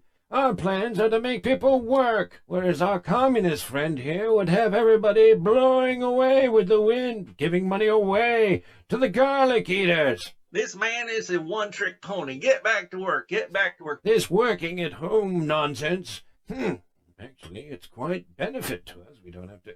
Man, we suffer from an incredible imbalance of wealth, and we also are living in delusions where a whole bunch of people think that they're hardworking when they're actually not, and a whole bunch of other people who are actually hardworking are accused of being deadbeats and sloth and all. Has the Trump presidency helped or hindered the economy? Thank goodness for a man like Donald Trump. He understands what us businessmen are going through. His empathy for us in business has shown a great moral rectitude that he seemingly did not have originally when I met him. But after Epstein introduced me to him, it was clear we were dealing with a straight shooter. Round where I come from, we got this phrase we call certain people scumbags. All right? Well, America has become overrun by scumbags, and what the average American needs to do is wake up and get rid of these scumbags. This fellow here, Maynard, why don't you just call him George Bailey? Look what happened to his bank. No one remembers it, not here in Pottersville. Are you out of your mind? Sure, they're tied to your to numbers work. in Now, the stock let's market. get back Looking to at all this, let me tell you what's going on the ground out there. With interest rates basically at zero, no community bank can hold a loan on their books anymore. Everyone's refining, but they're refining and turning them into securities and putting the little chit seats up on the stock market. The income of a community bank in 2020 stayed steady, but only because of service fees for sending their hard-earned assets and local lands notes up into the stock market, which created an artificially high stock market and the impression that the economy is doing good, but we're actually hollowing out from the inside. Well, Mr. Potter, then what sector of the economy do you see growing? I'll tell you what you need to do. You need to invest in strong capitals, such as banking, automobiles, energy. Anything that begins with E is good. Mr. Maynard, what will be the difference between Main Street versus Wall Street? Well, that depends on all of us, you know. We just continue on as we're going. It's going to be very bad for Main Street, very good for Wall Street. Main Street is filled with a bunch of loafing garlic eaters and other undesirables, whereas Wall Street is filled with those who are truly American. No socialists there in Wall Street. No one looking for a handout in the midst of a pandemic. As we wrap this up, we wonder, what words of encouragement do you have for the American people? Mr. Potter.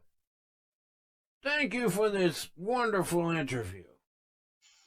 Mr. Maynard, what do you have to say to the American people?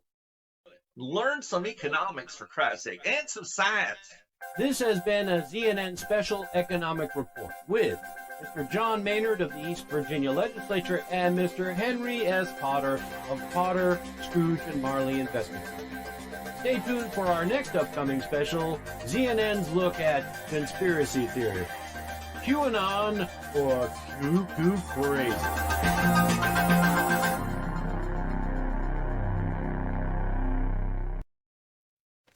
And we're back. I even turned my microphone back on. Well, that was most progressive of you. Wonderful second segment from Mr. Lobo. It's a pity we didn't get to discuss Ed Wood's later career or his movie Orgy of the Dead, which takes place in a graveyard with topless strippers and Criswell. His career tended toward pornography, and he ended up making 1 million AC/DC, his pornographic caveman epic. I would like to see that. Is it available to be seen? Well, I've got it, but I suppose it's available somewhere. It's it's strangely unerotic for all that he did. Orgy of the Dead is a little bit better because at least the girls dance around. And of course, also we give kudos to Dr. Billy and his tribute to Gil Evans. That was a wonderful moment with the Empire Jazz Orchestra. Empire Jazz Orchestra. I even have a sticker, so I should have just looked behind me earlier when their name completely slipped me. But we're very grateful to Zero Boy for his additions to our show also. But by no means is this over. In fact, I believe we are about to launch forth on another period of your questions and my answers. We do have more room in the queue, so ladies, gentlemen, friends, and colleagues, please do get your questions into us so Dr. Hal can spout some wisdom in your direction. I have a question here. This is I believe it's a $25 question, and it says, excellent. It says, "Dear Dr. Hal, I haven't owned a turntable in 29 years. I have a CD player and listen to MP3s now. Will the Akashic record ever be released in a different format, CDs or MP3s? There's some wisdom of my ancestors I need to know." And that's from Ian Lawless Moth. Well, thank you for your question. Of course, the Akashic records exist before all time. They are records before the events that they describe and after as well. But playing them is another thing. On this plane, as Madame Blavatsky would have described it, I don't believe there are devices, instrumentalities, which can play them. But once one is free of the loutish flesh and risen, all sorts of things may be possible. And it could be that in the afterlife, as in this one, they're starting to manufacture turntables again. Now you can buy a turntable which plays not only CDs and MP3s, but also 78 records, 45s, and good old 33 1/3 RPM. I've been wondering about those. Are they any good? They can do everything, but can they do anything well? Still, if you want to spend your hard-earned simoleons, you can probably end up with a pretty good reproduction system. But that's only half of the battle, for you must gain the Akashic record in order to play it. And this we cannot do here in this life. It's like your permanent record that you hear about in high school, which you don't want to mar, but you never get to see. However, I don't know whether this was helpful, but thank you for your question. I did want to mention too, we have, it was just a $10 love offering to you, Dr. Hal, that was, no question was attached, from Reverend Chuck Canuck. Oh, that's awfully nice. It's a pity that Reverend Chuck didn't append a question to it. I could have made a stab at it, but I appreciate the love offering, certainly, and will accept it in the loving sense in which it was tendered. You have a friend in Canada. Yes. We had a question come in our chat area from Coronet Theory. By the way, Coronet Theory also mentioned this. Dr. Hal, I want you to know that coming to this stream is the very definition of slack. Well, we hope so, don't we? We certainly try. But the question is, where can I buy Dinosaur Galaxy art? Dinosaur Galaxy art. I suspect you should get in touch with Papa Joe Mama, a.k.a. Kurt Kuersteiner, who is producing trading cards of all kinds and produced those.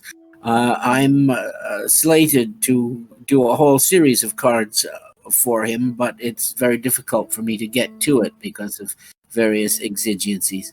However, by applying to the Church of the Subgenius, you can find Herr Kirsteiner's address and receive Dinosaur Galaxy art. I presume you have tried the expedient of Googling Dinosaur Galaxy, seeing if you find the images and seeing if you find a descriptor of them. Even if Kurt Kirsteiner, aka Papa Joe Mama, is not selling them now, someone who has them will be willing to flog them to you, perhaps not for a price which you will find insupportable. Wonderful. Then you can send them to me and I'll sign them. How about that? Ooh. You know, I worked on the Dinosaurs Attack series for Topps that Tim Burton was going to turn into a movie until he decided to go with the Mars Attack series by Topps instead. Ah. That's a shame. I think I'd rather have seen that than Mars Attacks. Although Mars Attacks was kind of a interesting movie. Yeah. Yes, it had solid foundations in the wellspring of popular culture. It's one of those movies that grows on you the more you watch it. That's right. And it hangs together in a number of strange ways. Yeah, it's Slim Whitman. Well, Slim Whitman, yes, the ultimate weapon against the alien invaders. Now, there was an interesting question that came in, and this was from Jenny Blue, and this also came in our chat area. And I'm not sure it can be answered, but I'm going to ask it anyway because it is a really good question. Was it a sponsored question? Well, they did not mention it, but it was a good enough question that I'm going to pass it along to you. Very well. We will take as good faith that there is some information attached to it. Yes, but what movie is no one's favorite? Oh, that's a good one. Grain elevators of Kyrgyzstan, perhaps, but there are some who probably like that one. Uh, Let me see. How about the Oscar with Stephen Boyd and Elke Sommer? A perfectly dreadful movie. But the problem with the most dreadful movie is that there's somebody who likes to watch it because of its reeking ineptitude. The movie that is no one's favorite movie, perhaps horrible home movies that you're forced to watch at someone's house. And yet, if you are, you're in luck because nobody shows those anymore. And so you're enacting an almost extinct ritual by doing it. What about the movie that the police body cam records as they pull you over and subject you to all sorts of indignities? That may not be enjoyable to watch, although it may provide profit in some later stage later on. That's the best I can do as far as a movie that no one will want to watch, because a movie itself, any kind of a movie, draws the attention. I'd also say, who wants to watch The Incredible Petrified World? Not me. This is a $6 question from Mr. Freddy. All right. What is the purpose and meaning of time? The purpose and meaning of time, as we see it on the Ask Dr. Hal Show, is to bring forth new things. He fathers forth whose beauty is past change. Yes, if time did not occur, we would be in eternal stasis, locked as in a crossword puzzle where every piece has been placed on the board, or a painting, as lifeless as a painted ship upon a painted ocean. But with time, things may develop for good or ill. And therefore, time does have a purpose, a revelatory purpose. And the impetus to start that process was so overwhelming that it created time itself in that strange event which we call the Big Bang.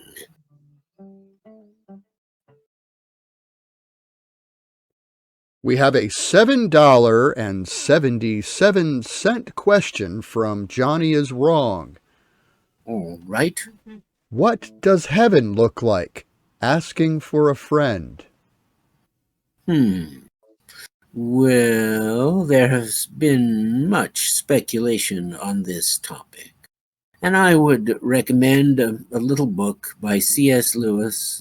What's the name of that one? I wish I could remember the name, otherwise a recommendation is no good. It's about a bus trip from hell to heaven. And most interesting it is, too.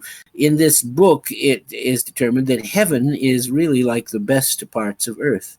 And why should it not be? If heaven exists, our life here is training to be there. However, the souls from hell are not very comfortable there. In fact, everyone decides to go back to hell because they just really can't make it in heaven, except for one person who does go on. I am disturbed by the fact that the name of this book doesn't rise to the surface of my mind, but my subconscious mind knows the answer and will probably give it to me later on. In this heaven, described by Professor Lewis, if the rain falls on a ghost newly arrived from hell, the drops go through its body like bullets. The grass is not going to bend under its weight, but rather pierce its feet, because everything in heaven is far more real than anything on earth, let alone hell. But what we must hope for in heaven or any afterlife is the opportunity to do things, to go on and to develop further. Development or change is another way of saying life, growth, and not to develop and to be stuck in some undeveloping stage is essentially the same as being defunct or dead. And the whole point of an afterlife is that there is life after life. Dr. Hal, I will mention that I went out and Googled that to see if I could grab an answer for you and did not realize how prolific C.S. Lewis was.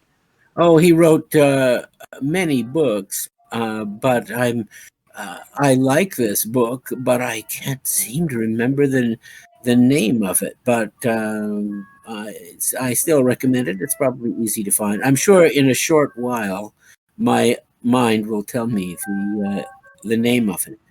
It's that kind of night. It's easy to forget things, believe me. But in any event, let me see if we have a question here in the queue. I'm sure that we do. I hope so.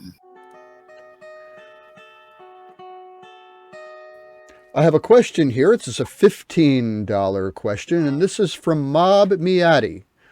Why? Oh, he's a great correspondent and a friend of the show.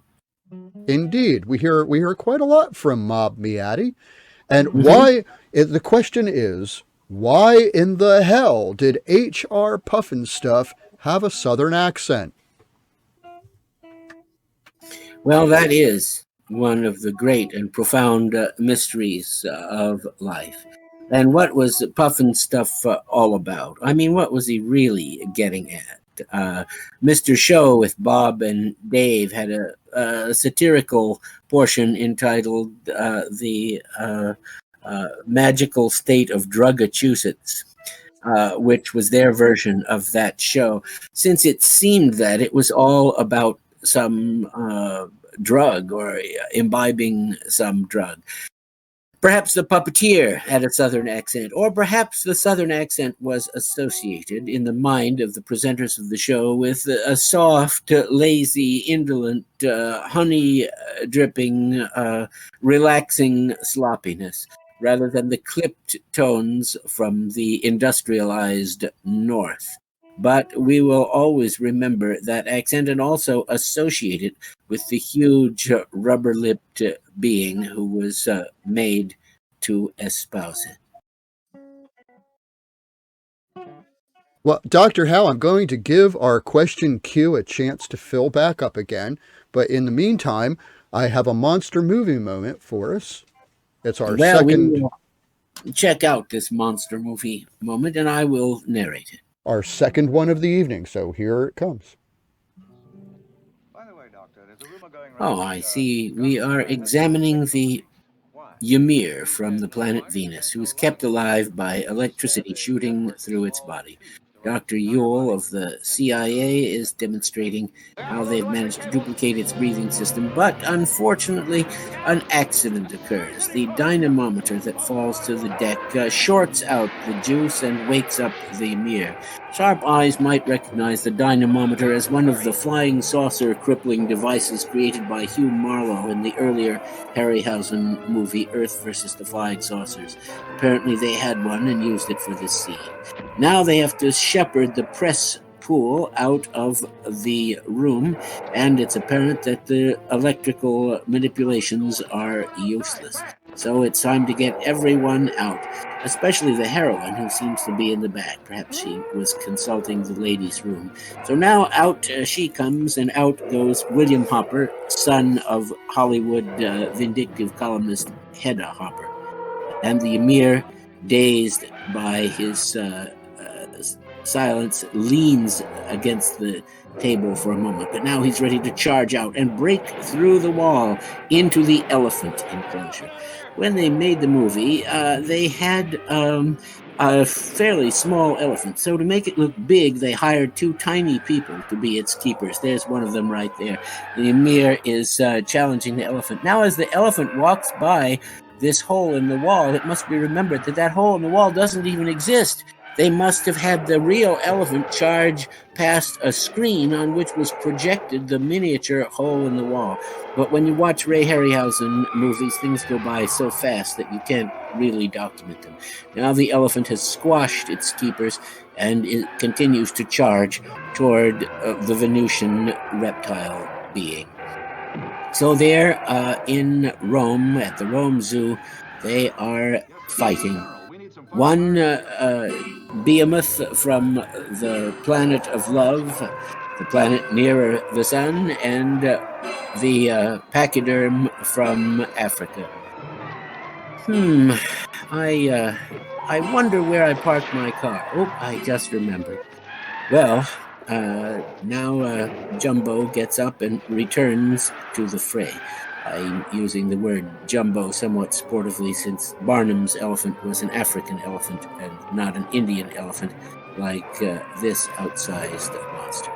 Yes, getting an elephant mad at you is never a good idea, but if you are a vicious Venusian lizard man, you may have special resources and a source of vitality which will ultimately defeat even the restrained fury of the elephant. Just look at them go at it, ladies and gentlemen. Also, the Ymir does not scruple to use his teeth in biting the elephant in his sensitive trunk and slugging him on one side of the head. He even bites his neck and finally leaves the elephant hors de combat. That is to say, the elephant at the end of this contest is still alive, but not in good shape. Well, that's enough elephant fighting for our protagonist, the Venusian Ymir.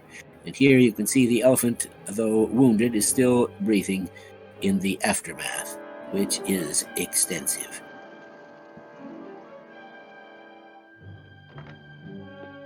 It's not a good idea to bring aliens here without their permission. I hope we can remember that.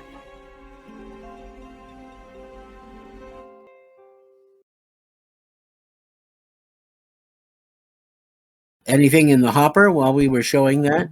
And I just caught myself. Oh, I almost did it. I almost started talking without the microphone on. Well, we would have caught it. It's easily caught. It's not hard to see that. Pressure's left his microphone off again. Dr. Hal, I have a question here that came to us in verse. All right, let's have it. So I will read this to you in verse. Knowing that marketing is a game, Buick had a name for little open portholes on their 57 frames. Holes inside the frame had a real specific name that found its way to pamphlets winning customer acclaim. Did these now nameless things have purpose? Did they have a name? Or is it all just something to make me want them in the complicated marketing game? And it's P.S. in simple terms, what are those damn things called? The holes in the fuselage of a 57 Buick. Well, we, on the Ask Dr. Hal show, we don't encourage questions that have specific answers. I mean, you can always look things like that up. I think, what? I should mention, Dr. Hal, this is a $50 question. Oh, well, that is elevated and correct. Let me say then, because this questioner shows unusual generosity, that those holes were called cruiser line venti port. VENTI-PORTS. They had no actual function except to look cool, and yet what a great function that is, which stimulates the process of evolution. Yes, those holes in the fuselage, or ports as they were called, simply made the car look better. I'm going to throw in a poem here. That poem is by Carl Shapiro, and it is about his delight when he first received his 1979 Buick. The title of the poem being Buick. Like a sloop with a sweep of immaculate wing on her delicate spine, and a keel as steel as a root that holds in the sea as she leans. Leaning and laughing, my warm-hearted beauty, you ride, you tack on the curves with parabola speed and a kiss of goodbye, as a thoroughbred sloop, my new high-spirited spirit, my kiss. As my foot suggests that you leap in the air with your hips of a girl, my finger that praises your wheel and announces your voices of song. Flouncing your skirts, you blueness of joy, you flirt of politeness, you leap, you intelligence, essence of wheelness with silvery nose, and your platinum clocks of excitement stir like the hairs of a fern. But how alien you are from the booming belts of your birth and the smoke when you turned on the stinging lathes of Detroit and Lansing at night, and shrieked at the torch in your secret parts and the amorous tests. But now with your eyes, which enter the futures of roads you forget, you are all instinct with your phosphorus glow and your streaking hair.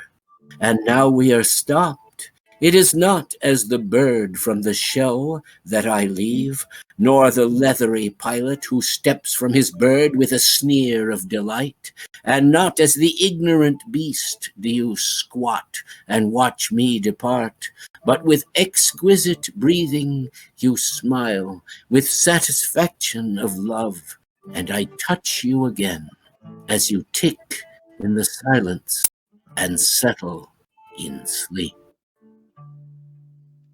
Thank you for your question. We have a question that came into our chat. I might be a little vague on this, so I'm going to do it as best I can. This was from Alleghwa and showed Faster Pussycat. Someone asked, is there a plot? I think Faster Pussycat Kill Kill is, I think, what they mean.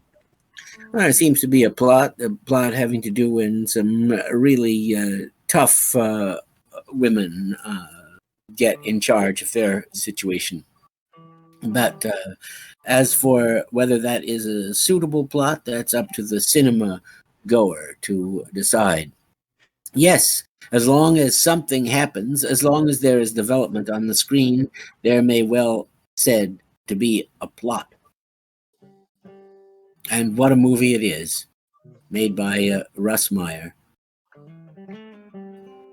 Alleghwa came back and said, that wasn't a question for Dr. Hal. It's like raising your hand at an auction, you know. It's like, who's he asking a question to if he's here? I'm sorry. Well, I don't know if I even answered it to his satisfaction. I'm sure it was lovely.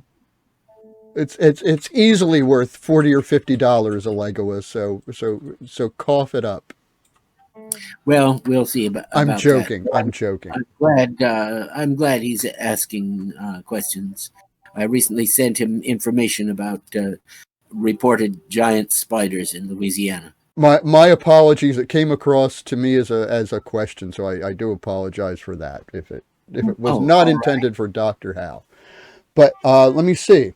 I have another question here from Slimy Limey. And the question is, Dr. Hal, why do we use just paper to clean poop off our butts? But if you got it on you, you would wash it. Well, it is to be hoped that you wash in addition to using the paper, because the paper only removes the bulk, but not the possible E. coli fecal contamination. You don't want to put your fingers in your mouth after performing this operation. This is elementary hygiene. But it does seem to be a shame that the great forests of the world are rendered into toilet paper to wipe the behinds of the developed world. The huge container ship that was recently stuck in the Suez Canal contained many containers of this paper, largely from the Brazilian rainforest, rendered into bum for all eternity. I would suggest that we must hurry up and legalize marijuana everywhere, and then there will be no problem about producing all our paper from hemp. Hemp produces a paper that lasts a long time, unlike the acid-filled paper that comes from forests of trees, and hemp is a weed that grows and can be renewed. It doesn't have to be scratchy. Our great scientific preeminence can make us render paper that is soft and appropriate to this purpose. This is a suggestion free of charge from the Ask Dr. Hal show. But you know, hillbillies use corn cobs. I mean, not to get into it, but the paper is better than nothing. Thank you for your question. Any port in a storm. Yes, any porta potty. Yes, yes. Speaking of porta potty, it's a little synchronicity here. This question is a $8 question from a Reverend Porterhouse, and it's our last question of the evening, unless I miss my call. But all right. The question is it possible to know what is truly good or evil?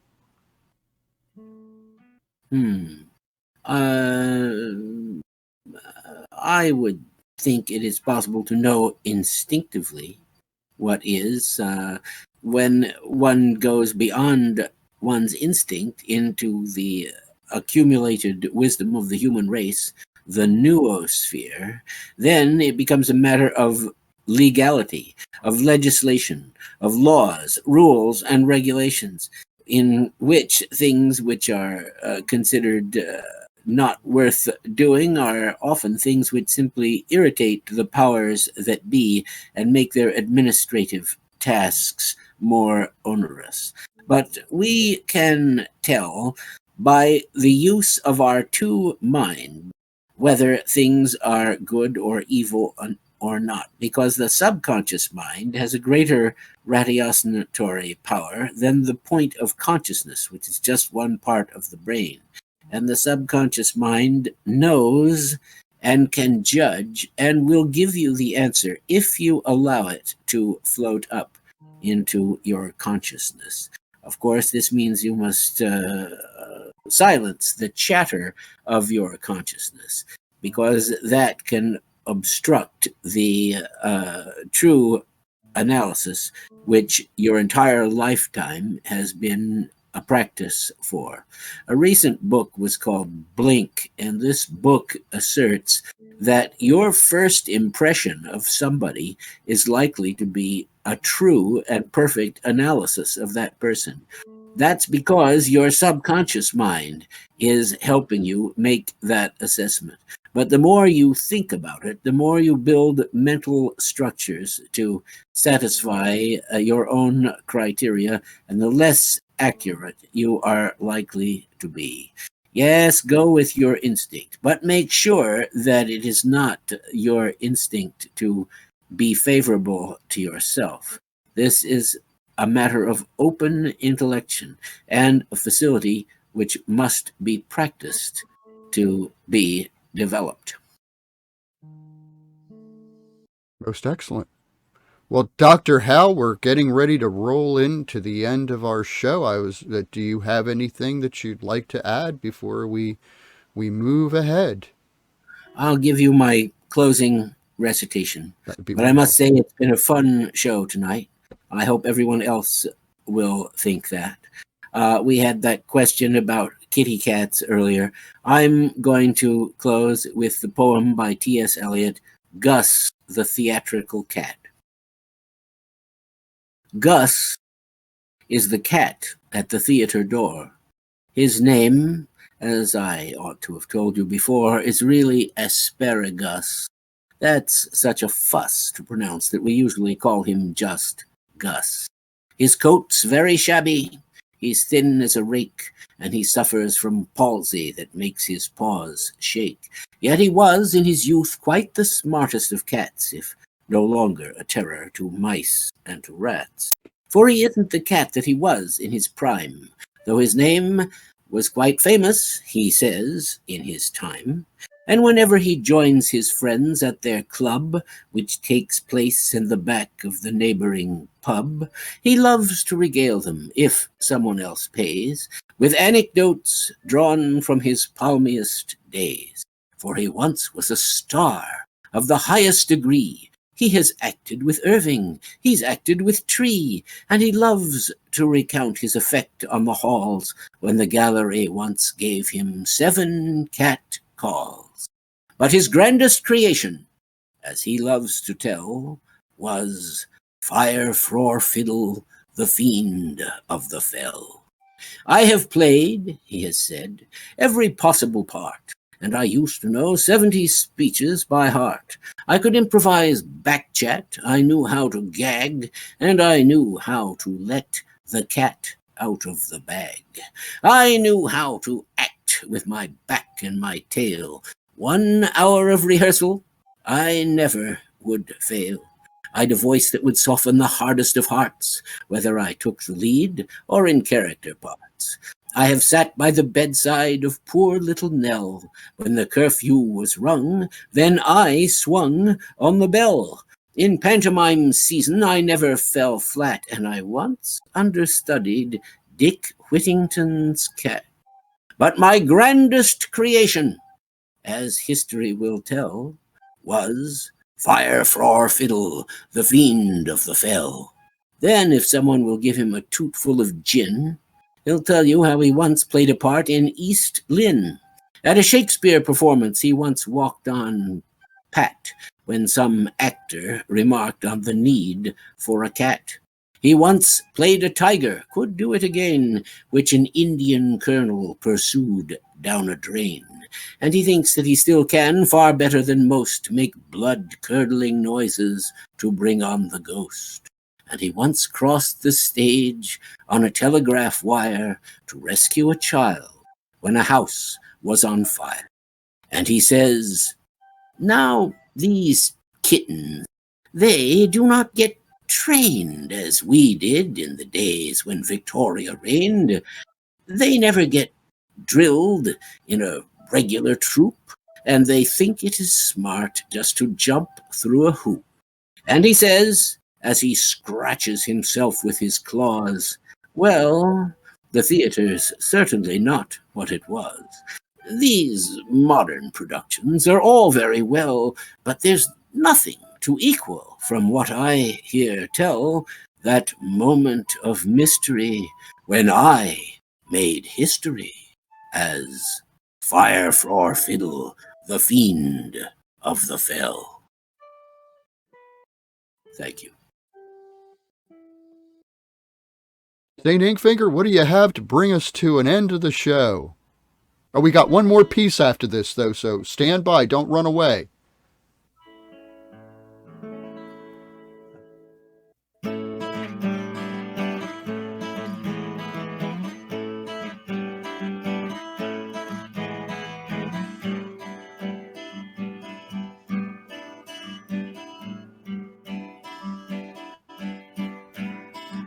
Summer light shines through my window, tells me a story, tells me a secret to life.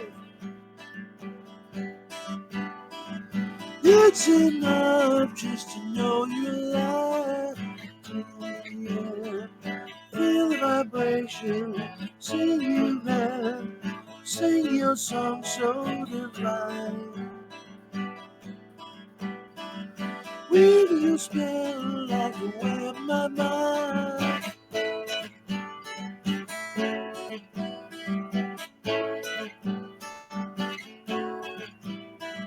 Pass me a call, show me the magic, enchant me your beauty.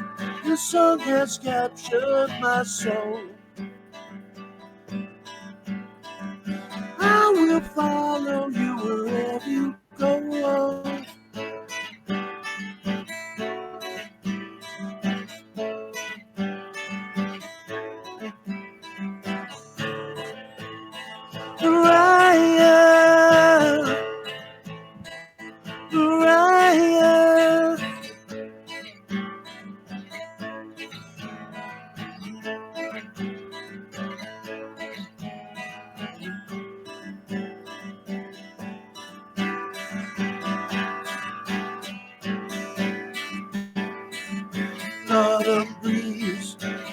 close my window, newcomers should view me, the sun sensation and sound.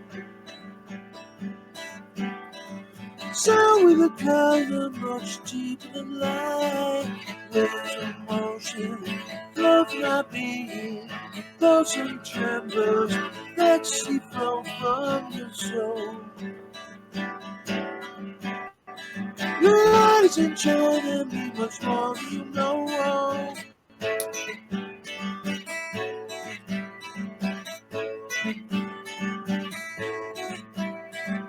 Ask me a call, show me the magic, chance for your beauty. Your song has captured my soul.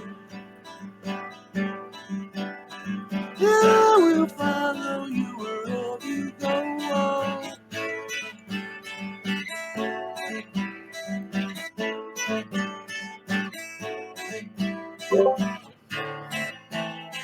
Mariah,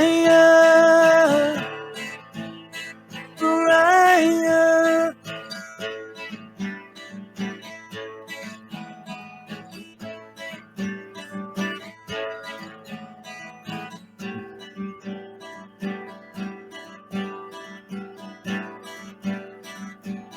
Take it away, Pressure. The Ask Dr. Hal Show would like to thank everyone who helped or participated in this month's show. We would especially like to thank Robin Coomer and Shake Well, Zero Boy, Mr. Lobo, Dr. Billy, Reverend Ramulac, and the Empire Jazz Orchestra. We also want to say thank you to our friends at R.A.T.H.O.L.E for our closing bit. Also, thank you to all of our questioners and guests without whom we wouldn't be here. From everyone at the Ask Dr. Hal Show, thank you and good night. Back to you, St. Inkfinger.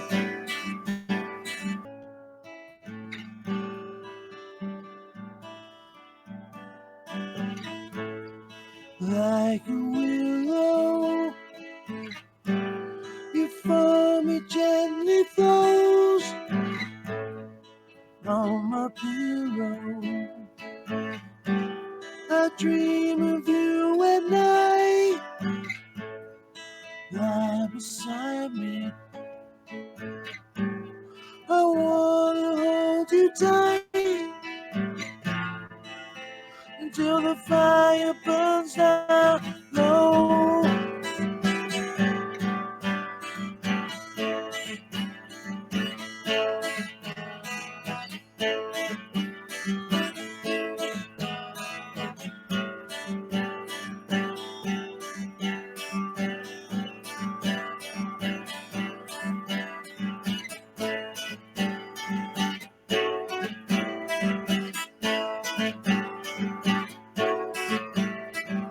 Ask me a call, show me the magic, and chance for your beauty.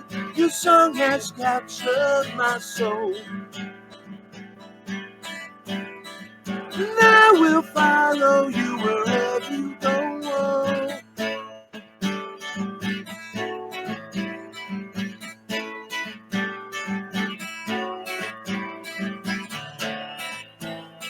Mariah, Mariah, Mariah, Mariah.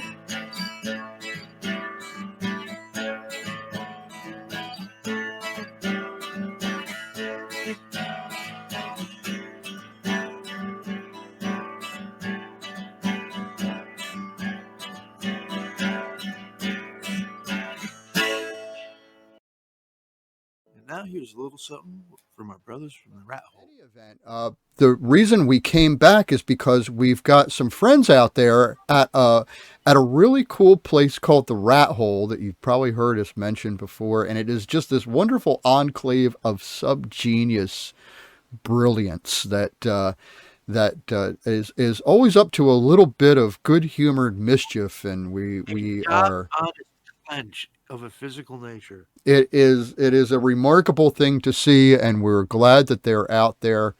And there is a episode and it's kind of infamous, and it has some undertones and all of that to it. But they entered a float into a Christmas parade, and Unofficial. we have that video here of their float entry in the Christmas parade, and just so Christmas in April. But we think it's a beautiful thing, and we want to share it with the world. So here it is, and Hal, you'll be narrating this. Well, I'll do my best. Let's go to that video now. We're on our way, and folks, good night.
The flag of freedom.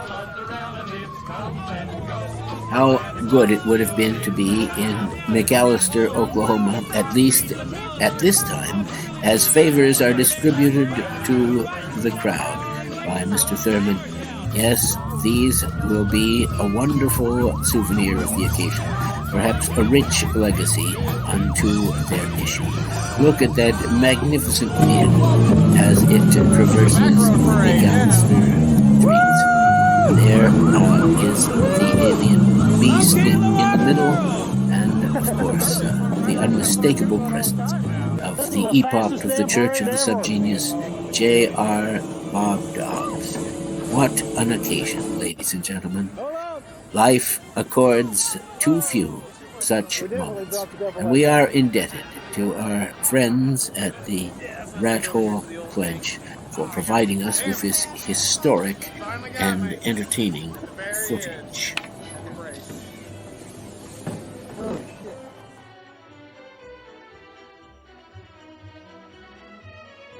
Though it's low light, they can be seen, and they're bowing now to the crowd.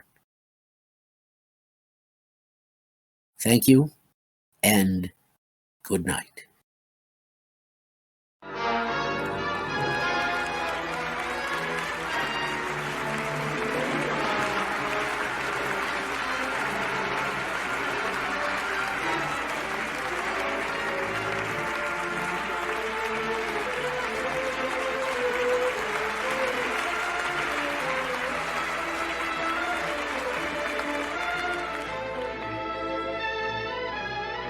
Thank you for joining us this evening.